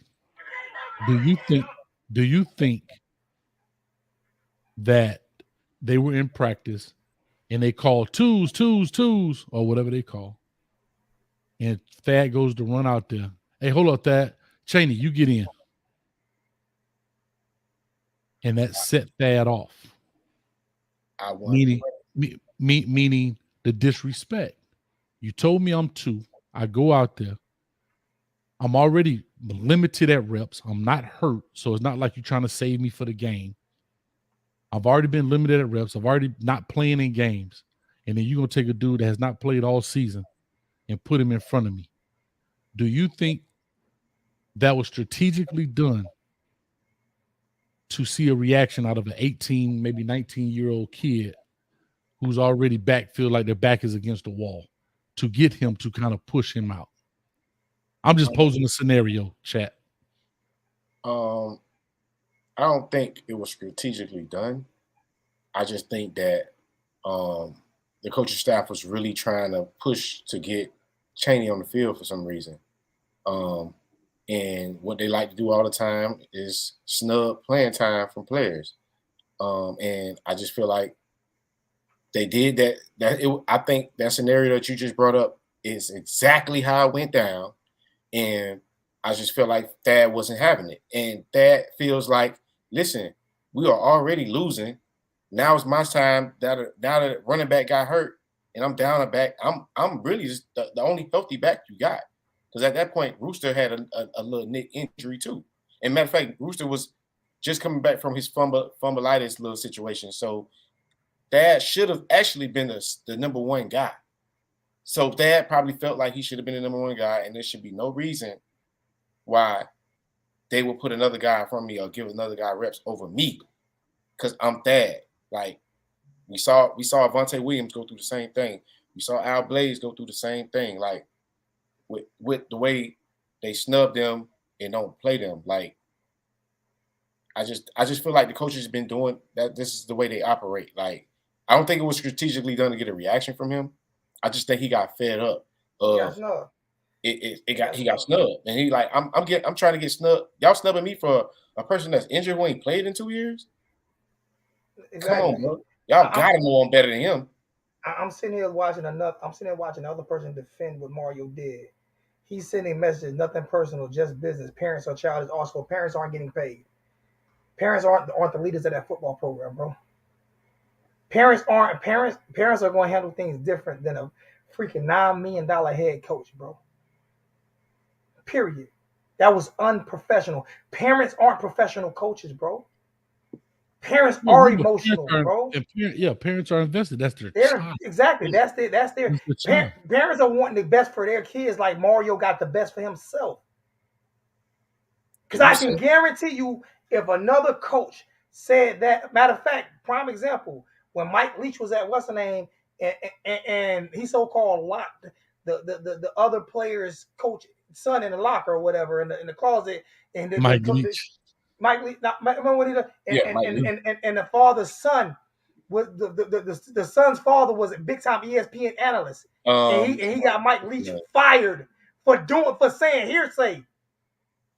You know why he got fired? Because no disrespect, it was a young white kid, and his father was a big time white ESPN analyst, and he got Mike Leach fired for that. And Mike Leach never came out and said nothing. This was all hearsay. Yeah, I mean, it's the same thing with people and their kids, right? We all been to that. We all been to a restaurant. We see their kid out there doing nasty, like jumping up and down, this, that, and the other, acting a fool. If we go and ridicule that kid or try to straighten them, hey, young man, sit up straight. Don't do that. That parent will come over there and be ready to fight you. And all you did was try to come in there and help. Instead, what you should have probably done, hey, sir, ma'am, which you can't even do that.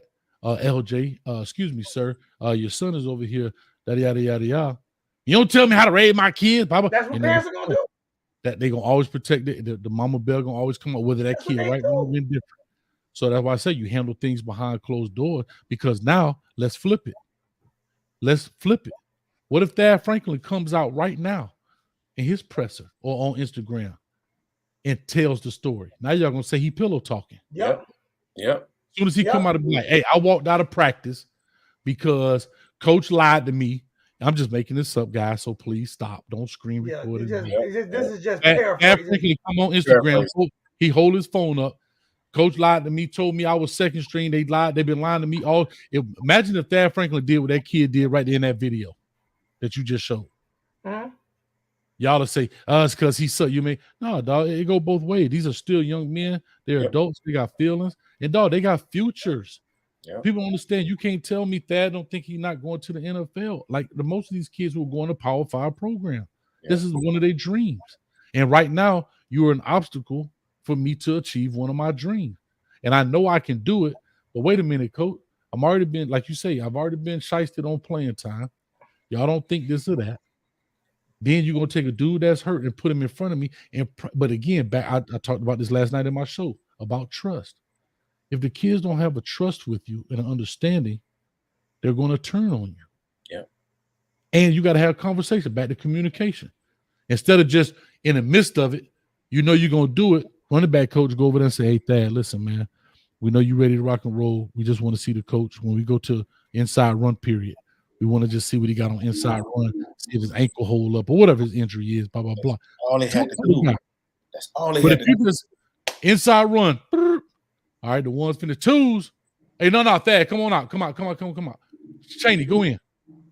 Like, what the hell? Now, if you would have came to me prior to that period and said, hey, just in this inside run period, we want to see what he got on the inside zone, want to see how his ankle hold up.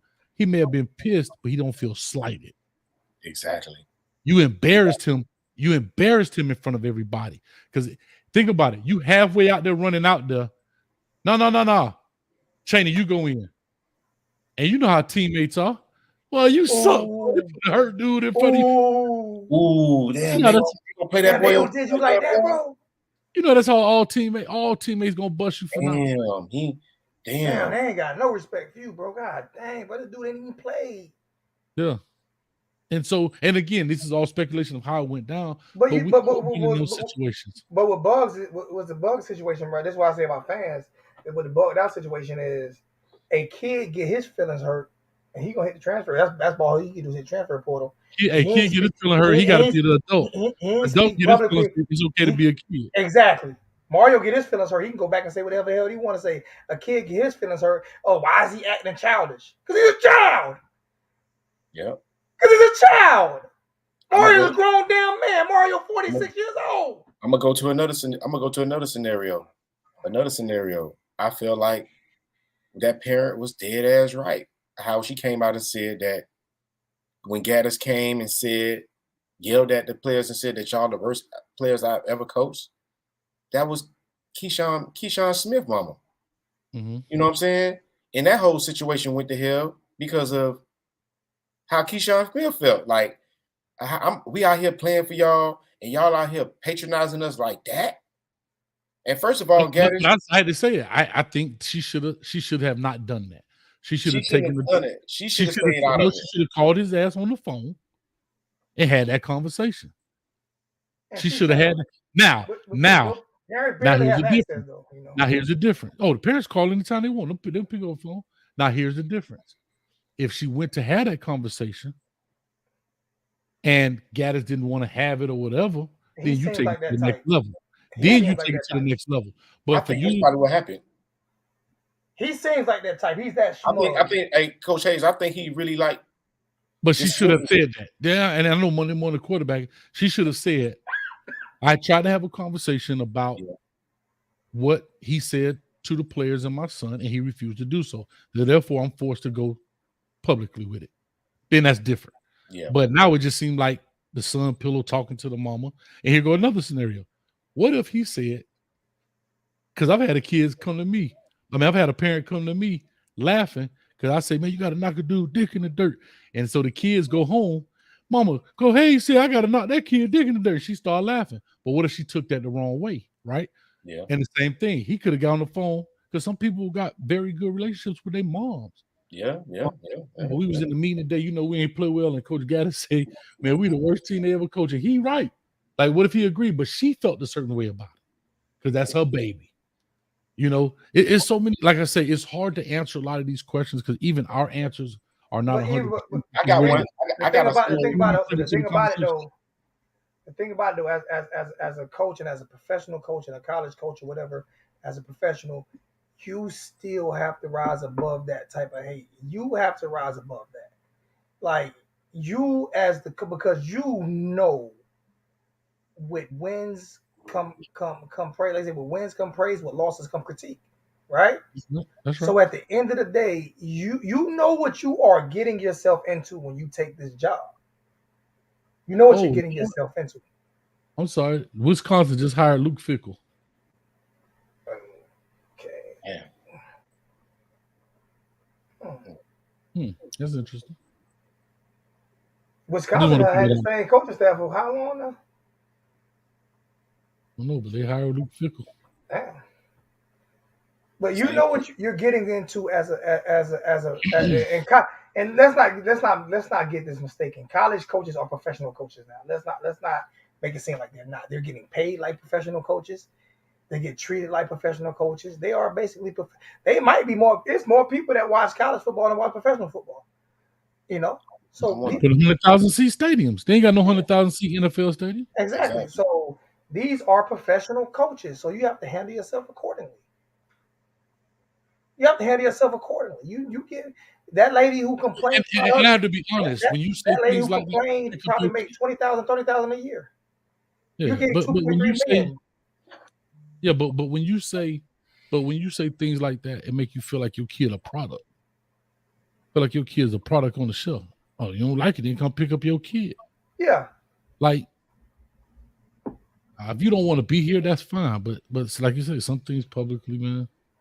Yeah, you get paid $9 million a year. You are Kyle, boy, I tell you, I love you, King Kyle. You gonna take me to Houston's too. I'm gonna come back to the crib. Well, I tell you, I was just saying, Luke Fickell. I just saw it for the first time. Nobody mentioned it on here. We've been here. We've been on here for 2 hours and 40-something minutes, and I just saw about to get off in about 3 minutes. Like, and it said he talking about happened hours ago. Well, I tell you, King Kyle, love you, man. Yeah,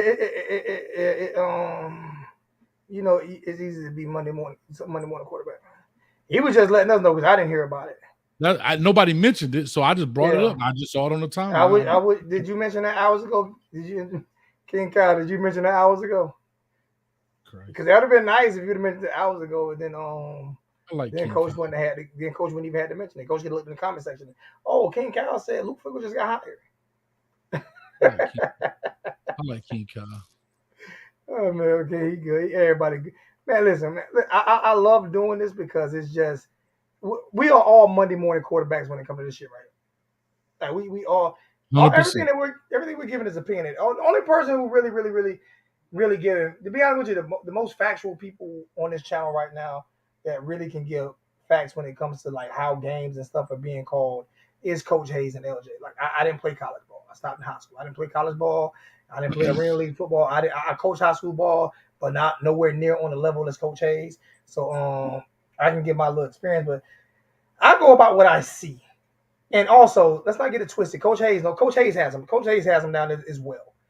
Coach Hayes has people who call him. He might not admit to it. He ain't gonna say it or whatever, but he's in this shit big enough to know. Just like Footballville and all of us who do this, like for real, know people. Oh, Like serious. All of us who do this for real. Like we don't just get on here and read press clippings, but we know this for real. Our phones get called from people. Like we get information from people that's down there at Miami, at the University of Miami. I can't tell you how many phone calls I've gotten. There is no way I would have gotten what's his name? What's the name? The athletic director, Radakovich to give me a promo if I didn't know somebody who was able to ask him to give me that promo. It's no. Am I wrong, Coach Hayes? You ain't lying. Oh, that's fair. I mean, dog, listen. I don't even. A small YouTuber is not gonna get Radakovich to do a promo. I didn't get that know done. YouTuber. He probably don't even know. He look like you say he from down here, but he don't know all these. He don't know YouTubers. Media, the media sources. Yeah, he probably just seeing the Manny Navarros and the Susans for the first time. And those guys are. I tell you something. I don't even know what Susan looked like. And those guys are recognizable. So for him to say, okay, I'll do this with this YouTuber, I had to know something. Somebody actually asked. I didn't ask him. Somebody asked him for me, who knows him, who's talked to him. You know what I'm saying? Who knows him? So when these things happen, like we don't just be throwing out bullshit all the time. Like y'all might think we throw out bullshit all the time. We actually get information from people that's there. We're not going to mention their names because we'll never get information again in our lives. And I'm gonna say firsthand, I ain't gonna mention no name about this. I'm connected directly to some of the players, and I ain't even gonna say who is who. Zoe knows someone, yep, or whatever. And when I say what I say, it comes to their defense. I feel it from a player that has played this game and knowing how the whole system goes sometimes, and how it be politics and how all of the ins and outs of this or whatever like that. If I say something, it's probably because I done heard it from a reliable source. I ain't gonna say where I heard it from because I don't do that. I don't spray people like that. And we all talk to the parents. And I keep Coach Hayes probably know. I'm gonna say Coach Hayes probably know 60 or 70% of those players' parents. Quite a few of them. But I'm pretty sure they talk to them. I don't even talk about. You ever notice? I only talk about schematics, philosophy, football. Exactly. I don't talk about what I know, what I. But heard. if you know something coming down the pipeline, Coach, you gonna throw it. You might throw it out there. I promise you. Y'all ever heard me say anything breaking? No, you haven't. And I know. You know why you don't have to, Coach. You know, and I've said this so many times, so many people. Like a person like me has to, because I am not as knowledgeable. I'm gonna say this. I am nowhere near as knowledgeable as good as you are on the schematics, on breaking this shit down, on being able to break these films down. I am not that. Like I'm good on breaking down games, and that's it. Like what you do on YouTube, the way you do the way you do the film studies and the film breakdowns, and that might be LJ. LJ is closer to you than me on that. That is not me. So I have to use a little niche. And I will only and I'm only coming from a technique defensive back. I'm speaking from a technique and defensive back position only. Yeah, I can't do what Coach Hayes do. I tell people this all the time. Like I can't. And the thing about you got so many people who will be like, man, I listen, man. I give my flowers, but fuck that. I cannot do what Coach Hayes do. I'm not even trying to attempt. But because guess what? But that's just because that was my profession, right? I can't do what you do with a welding torch, though. Like that's what you do for 20 years. You know, we all have a niche, and that's what it is. I chose personally. I don't want to be the guy that breaks the news.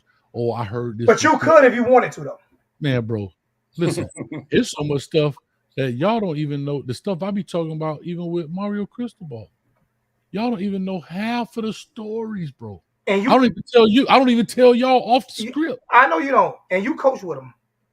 Yeah, but bro, even recruiting, even before that, when he was recruiting our kids, I'm just saying there are good stories and there's bad stories. I'm not saying everything is bad. There's some excellent stories I've had with him through recruiting. There's some whole stories.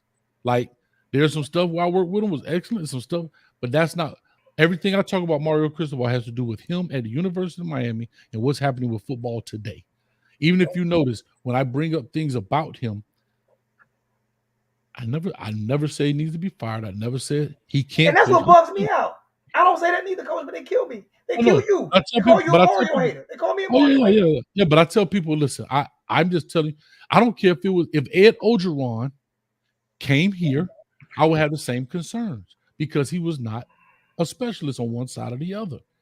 If anybody who is not a specialist comes here and sits in that seat, I have those same concerns. If I was an LSU fan and I had an LSU channel when Ed Ogeron got the job, I would have said, okay, well, his only plus is he was already on the staff. Okay, so forth and so on. Right?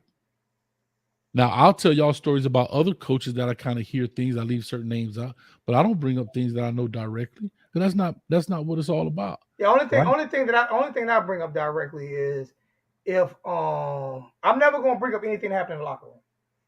Like if somebody tell me something that happened in the locker room, I'm not gonna be that that soap opera. The things that I try to bring up is like if there's breaking news on who's going to be a coach, or there's breaking news on who's going. That's those are the things that, or if I get any inside information of a recruit that like you did with like the video you did last year with the commit. You had to do 2 videos. Remember the video you did last year with the commit? Yeah, do 2 different videos. You know what I'm saying? But if I get some breaking information, like I know for a fact this player is coming here. He's basically he's about to sign his letter of intent tomorrow. I know this for like factual. Like I might do something, but I actually wouldn't break that because I don't want to ruin that kid's day. I don't want to ruin that kid's day. You know what I'm saying? But on a coach that might come, if I know for a fact that's going to happen, yeah, I might. Anything that's inside of the program, I'm just speaking. Like I said, I've heard some horror stories from some of the players about Gaddis, and I've heard some good stories. I've heard some great stories from some of the offensive players about Gaddis. Like seriously, I've heard some great stories about Gaddis from some offensive players. Bro, I'm not gonna put any of that out there. I'm only gonna go by what I see. I got firsthand knowledge of stuff about Gaddis. Yeah. From his time at Alabama, his time at Michigan. And we've talked about some of that stuff too. Yeah, but I mean firsthand knowledge. And guess what? I'm not gonna put that out there. No need to. One, that's in the past. What he did then is not what he did or didn't do then is not relevant to today. All it is blasphemy, dog. You just blasting the dude across the coals. Now, does what I know maybe sway my decision? I mean, my opinion about him, good and bad? Sure, it does. But that's not for the world to know because how does it benefit us? All it does, it creates bull crap and tension. You see what I'm saying? And that's it. And it was like when I was at the pregame, I saw Gaddis out there. Cole, what's up? He came over there, gave me a hug. I said, hey, Cole, I know you can't say much. Just throw up a you for me. He threw up the you. No, Derek, no, we've been on for 2 hours and 52 minutes. I am not bringing you in right now, bro. I was hang up 5 minutes ago. We've been on 2 hours and 52 minutes. You will not get in today. You have to get in another day because we not bringing nobody. We about to be done, Derek. Not happening, bro. We've been on 2 hours and 52 minutes. You don't bring him in now. Not doing it, bro. You should have been. Ain't my fault. Whatever if you was out there with you on a date or something, I ain't bring you in this late. No, we keep going. I was supposed to hang up 10 minutes ago. You're supposed to be on here for 10 minutes. I'm over here trying to edit this doggone thing. Exactly. So final. We ain't gonna do final thoughts on the season yet, Coach. I'm gonna try to get over there with you on how you over. We ain't gonna do final thoughts on the season yet. We have to sit back and evaluate. My only thing is I just want to see what happens with Gaddis in the recruiting class. That's my main thing. I really I really want to. I don't want to see him back next year, but that's not my decision. So if he's back next year, guess what I have to do if he's back next year, Coach? You got to sit there and take it. I have to support him. Yeah. I have to support him because if I don't, I do not wish him bad. I don't even wish him bad in his future endeavors if he leaves. But I definitely can't hope he have another bad year of play calling or what I perceive as play calling, because all that does is set our kids back even further. So if he's here, I'm hoping he learns, and I'm hoping that Mario learns. I'm hoping that Kevin Steele and Charlie. I'm hoping. Listen, I don't want another year like this. This was the most disappointing college football season I have ever witnessed in my life. Let's just be honest. It's the most disappointing I've ever True witnessed. story. It was tough. And I don't Especially want with all another the year like this. expectation, especially with all of that, the fanfare, the opening of the wallet, the hires that he had. I mean, come on, bro. Like this was. Can I be honest? I don't think there's any other staff that has this many names on it. There isn't. Of people who we talk about established, right? When you look at, let's take Alabama, for example, right? Nick Saban, Bill O'Brien. Name anybody else of real stature. T-Rob, maybe, because we know him. We know him, but I'm talking about, does the nation know him? The nation don't know T-Rob. I'm talking about people of significant status that, Bill O'Brien was a head coach. Charlie Strong, head coach, defensive coordinator, national championship team. Kevin Steele is here. Like, we got some heavy hitters, bro. A guy coming off a DB coach coming off of leaving. I mean, think about it. Mario Cristobal is poaching coaches that are coming out of the playoffs, if not off a national championship. Josh Gaddis coming out of the playoffs, right? Jamil Adai coming out of the playoffs, national championship. A Hall of Famer in Jason Taylor, Ed Reed. Okay, y'all say y'all want high school coaches? I'm going to go get one of the best or the best high school coach high school in Dade County, and Roland Smith. I mean, everything we've asked for, we got in abundance, and we didn't just get it. We got the best, apparently a best of what at that position. Bro, you say you want this? Guess what? You want to run it back, coach? He gonna also bring in Henry Parrish, a tough freshman that's coming in. Everybody wanted to keep Steve Fields, the tight end coach, great recruiter, no problem. Like, the best strength and conditioning coach with the mustache, got him. Like, everybody hated Jess Simpson, no problem. Get out of here. We're gonna bring this dude in. Like, and for it to look like this, nobody would have thought. And I think that's what hurts the worst in this season. That we got everything we wanted. Bad. Everything was put in the Christmas stocking that we wanted. Everything on our Christmas list we wanted. Yep. As matter of fact, Reggie asked me this last night. He said, "Come, I'm gonna ask you a true or false question. I'm gonna ask y'all too. I don't know if y'all saw it. We got people in the chat." He said, "Coach, y'all said Miami would get better if they invested money. Is that true or false, y'all?" True. That's true. He said, "Coach," he said, "y'all get better if y'all start working on facilities and things like that. Is that true?" True.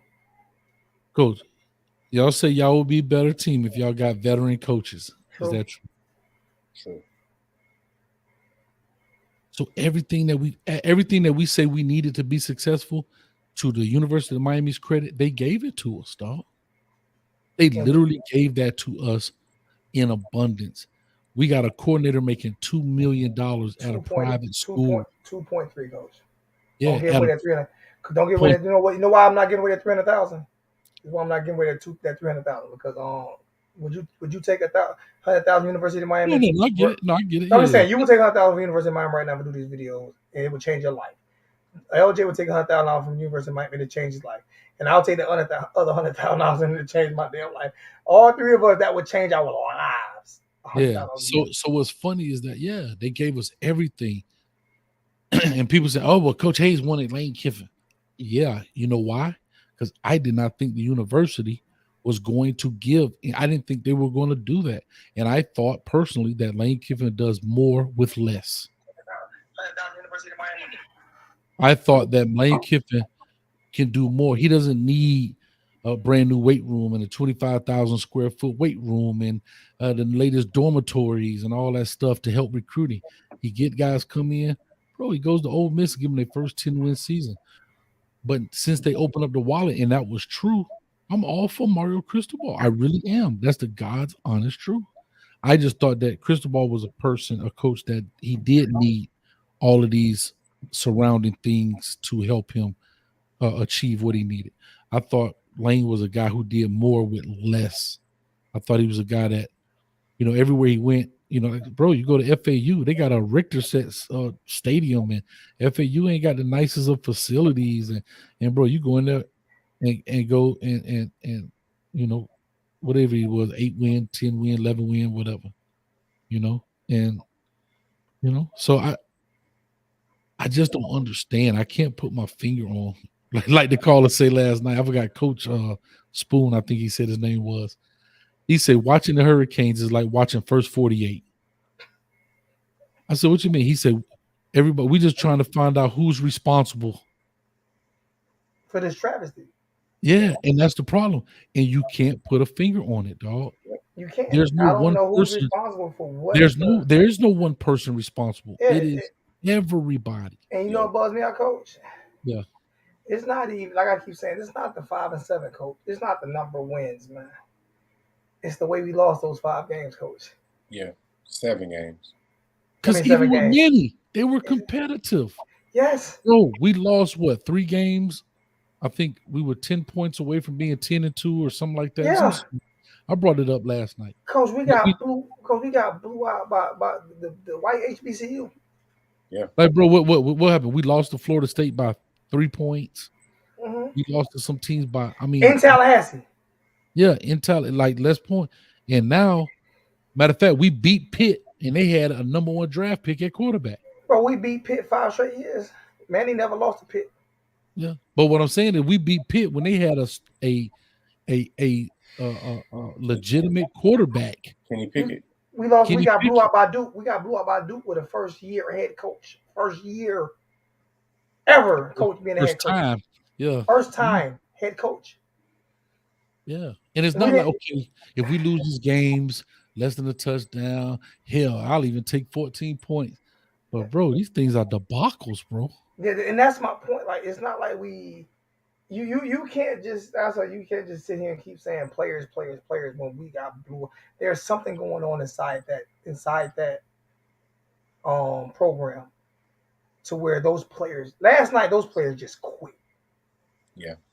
I love King Kyle, man. Put King Kyle coming up there. What do you say? I gotta find it. Last night, those players just quit, Coach. Yeah, they did quit. They quit. They quit.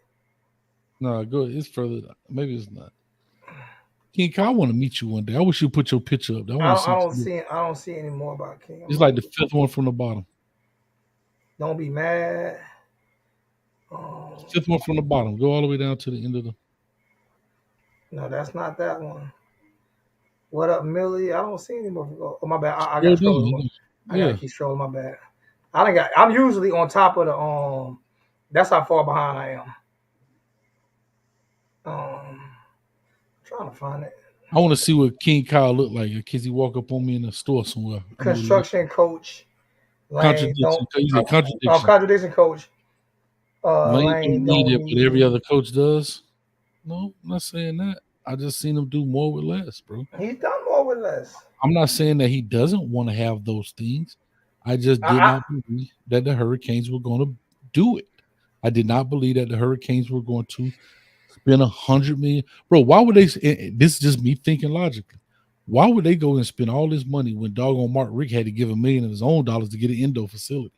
I'm not saying he had to, but he did that. Like, why would I believe?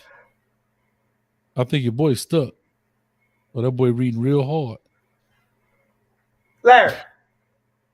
Yeah, Larry's stuck. Larry should have thrown it all the way up. I'm gonna remove him right now and see. So I'm just saying, like, freezing. But yeah, he jumped off. This shit.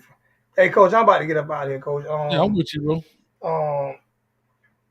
I'm gonna do another one. We're gonna do some recruiting shows and stuff, but I'm gonna come over and get in your chat on your when you doing your next video, Coach. I know you got one. I know you got one I don't coming know. I up. may take this week off. I may take time off with the Hurricanes and get all these WREs going. That's fine. Only thing I'm gonna do is recruiting with LJ. That's all I'm gonna do is recruiting with LJ. That's all we gonna do. No, I mean I'll come back. Of course, you know I always do the show on signing day, where all of the commits and break them down. You know, talk about them. But I don't know if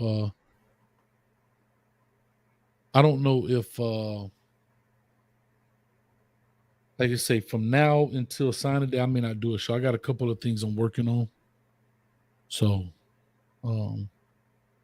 we'll see. We'll see. All right. Well, for Coach Trying to do some Hayes, interviews and stuff, man. well, for Coach Hayes Football. If you're not subscribed, I'm pretty sure everybody here is. But if you're not subscribed, I know you had 600 chat last night, Coach. I was happy to get 300 tonight. We went up to 300 tonight, Coach. Bro, we was all the way down to like 250. Like at 5 something this morning, it was like 250 people in the chat, man. Damn, I'm hanging up with 177. That's a blessing because it's been hard for me to get 200 all year. You know what I'm saying? Like it's been hard for me to get 200 all year long. So I've only gotten 200. It's my third time getting 200. Like I say, I'm working through that. I'm working through that shadow ban thing with YouTube. I'm trying to work my way through that. And the more videos I do, the more people hit the like button, the less they do the ban. So people keep hitting the like button because every week I remember when I first started this year, I would get 40 and 50 in the chat. We worked our way all the way up to like 200 3 times. It was about 200 3 times this year. And we got 300 today. So actually people hitting the like. Listen, I'll tell you, people hitting the like button and people just hitting the like button and commenting helps the algorithm. Believe me, it stops YouTube from even if they don't like you or they complain about you, have a lot of people complain about you, people hitting the like button, it shares the algorithm and then you'll start getting the notifications again. You know what I'm saying? And I've noticed like a lot of people come to me, damn, I want to get notifications all year. And as the season went along, they started getting notifications. So I think this is the first time we hit 350 in the chat tonight. This is the first time I hit 350 all year. You know what I'm saying? So I definitely appreciate everybody coming into the chat, man. Coach Hayes helps with that a lot. You know what I'm saying? When he comes in, people, for some reason, people know where he come in. I think we was at like 275 when he came in. We were from 275 to 350 as soon as he came in. So appreciate it, Coach, man. Any final words, Coach, before you get out of here? No, man. Y'all go ahead and hit the button, support these guys, man. Everybody you see, man, the button is free. It costs you nothing. It don't hurt your credit score. So go ahead and just hit the button and make it happen. That's all I'm saying, man. And like I said, it's a lot of work. Y'all know that it's a lot of work, a lot of editing, a lot of time, man, that's involved in. And like even them good, bad, and uglies, right? I get nothing. They demonetize because ACC Network get all the little money for it. They go to the ACC Network. And you know you can't use this is for educate. None of that junk works. Nope. You know what I mean? So we do it for your entertainment. We do this stuff. I don't think about it. Why do I need to make a video to tell me what I know? I do it to help people learn and educate. I'm sitting here 3 hours doing a video. I say this. Coach Hayes had 600 people in this over 600 people in the chat last night. If everybody would have donated $1, there's no reason why Coach Hayes should have made $600 last night. Like I'm just being honest. If everybody would hit his cash out for $1, there's no reason for. And I know that got me. A lot of people. It's always about this. I've been on for 3 hours. This is a lot of time and effort. Like if everybody would. It's fun. It's entertaining. You try to have fun with it. And like I said, when we just ask simple things like, if we're gonna think about this, if we're gonna give you free content, all we ask you to do is hit a free button. I think that's a fair exchange. That's it. Hit a free button because it is definitely. That's a fair. Hey LJ, that's a fair exchange, bro. You can't have dead spots. It's not like even football. You think about we've been on 3 hours and 7 minutes, Coach. 3 hours and 7 minutes. No commercial break. No commercial breaks. Right. No, like you can't hit dead spots. You can't. Leave. You can't hit dead spots. You can't get boring. You have to keep it entertaining for 3 hours. I was on 5.5 hours last night, bro. And I'm only again for another 3 hours. That's a whole shift. That's an 8 hour exactly. It is definitely. You have to keep it like we've started talking about football in like 3 minutes and we've already lost 50 people. Like, it's that you know quick. What I learned? You know what I learned? As soon as you say, all right, y'all, that's about it, they ready to clock off. Yeah. I learned that. So I don't Yeah. say it till I get ready to do it. I'll be talking football. Yeah, so Mario need to do this. All right, y'all, I'm out. Click. And get Yeah, off. definitely. So that's what I'm about to do. But man, yeah, I'm gonna get out of here. Man. I gotta grab something to eat before I finish doing this. All right, Coach, number love, man. I love you, bro. You be safe, man. I give you a call. Love y'all boys, man. All right, Coach H. Hey, I'm gonna tell y'all why I say, and before you get off, man, I'm gonna Uh-huh. tell y'all, and I say this all the time. The why I tell these men that I love them every day, because I don't know if they're gonna see me tomorrow or hear from me tomorrow, and I don't know if I'm gonna see them or hear from them tomorrow. So there is no feminine things in me for me to tell my brother that I love you guys. Period. Point blank. Because I don't know what's gonna happen between now and if I see these guys again, or if they see me again. There's nothing wrong with me telling my brother that I love him. Period. Point blank. Oh, sure. Everybody don't have to say it, but that's me. I love. That's all good, man. All right, fellas. I'll check y'all out. I'm out of here. Peace. All right, what you got, LJ? What you got for him? What you got for him, LJ? LJ done froze again. LJ been freezing up all night, man. This is what I got for y'all. LJ gonna do recruiting and everything coming up soon. He's gonna do recruiting and all of that, and that's it, man. We're gonna talk some recruiting shows next week, man. I love y'all guys, man. Love you, Cynthia. Love you, Henry Lee. I still couldn't let you come in tonight. Man. I let you come in doing recruiting. Henry Lee, but I couldn't let you come in tonight, man. Y'all done beat our ass enough. I can't let you come in and beat my ass tonight. Not gonna happen, bro. Not happening, Henry Lee. Love y'all guys, man. Love y'all, man. Thank y'all for being back and supporting, man. I truly love you guys for real, man. You guys have a really safe, happy. You guys have a really safe, happy. You guys have a really safe, happy. Froze up. You guys have a really safe, happy holiday. And what you got, LJ? Send them off. We doing a lot of recruiting. The season over with. We getting straight into recruiting in the next week or two. So we just looking to finish strong. That's all we can do right now. Just finish strong with the recruiting, get a class in, and try to get this coaching thing fixed. But we diving straight into recruiting, y'all. So we're gonna dive into recruiting probably around Wednesday or Thursday of this week. That's when. Derek, you should have came in before 2 hours and 50 minutes, and I'll let you in. You came in at 2 hours and 50 minutes. You come in next week, you be one of the first people I let in. But I need you here a little bit earlier, bro. You can't wait 2 hours and 50 minutes and then say should have let me in. Love you guys, man. We up out. Don't hang up, LJ. Love you guys, man. We up out here.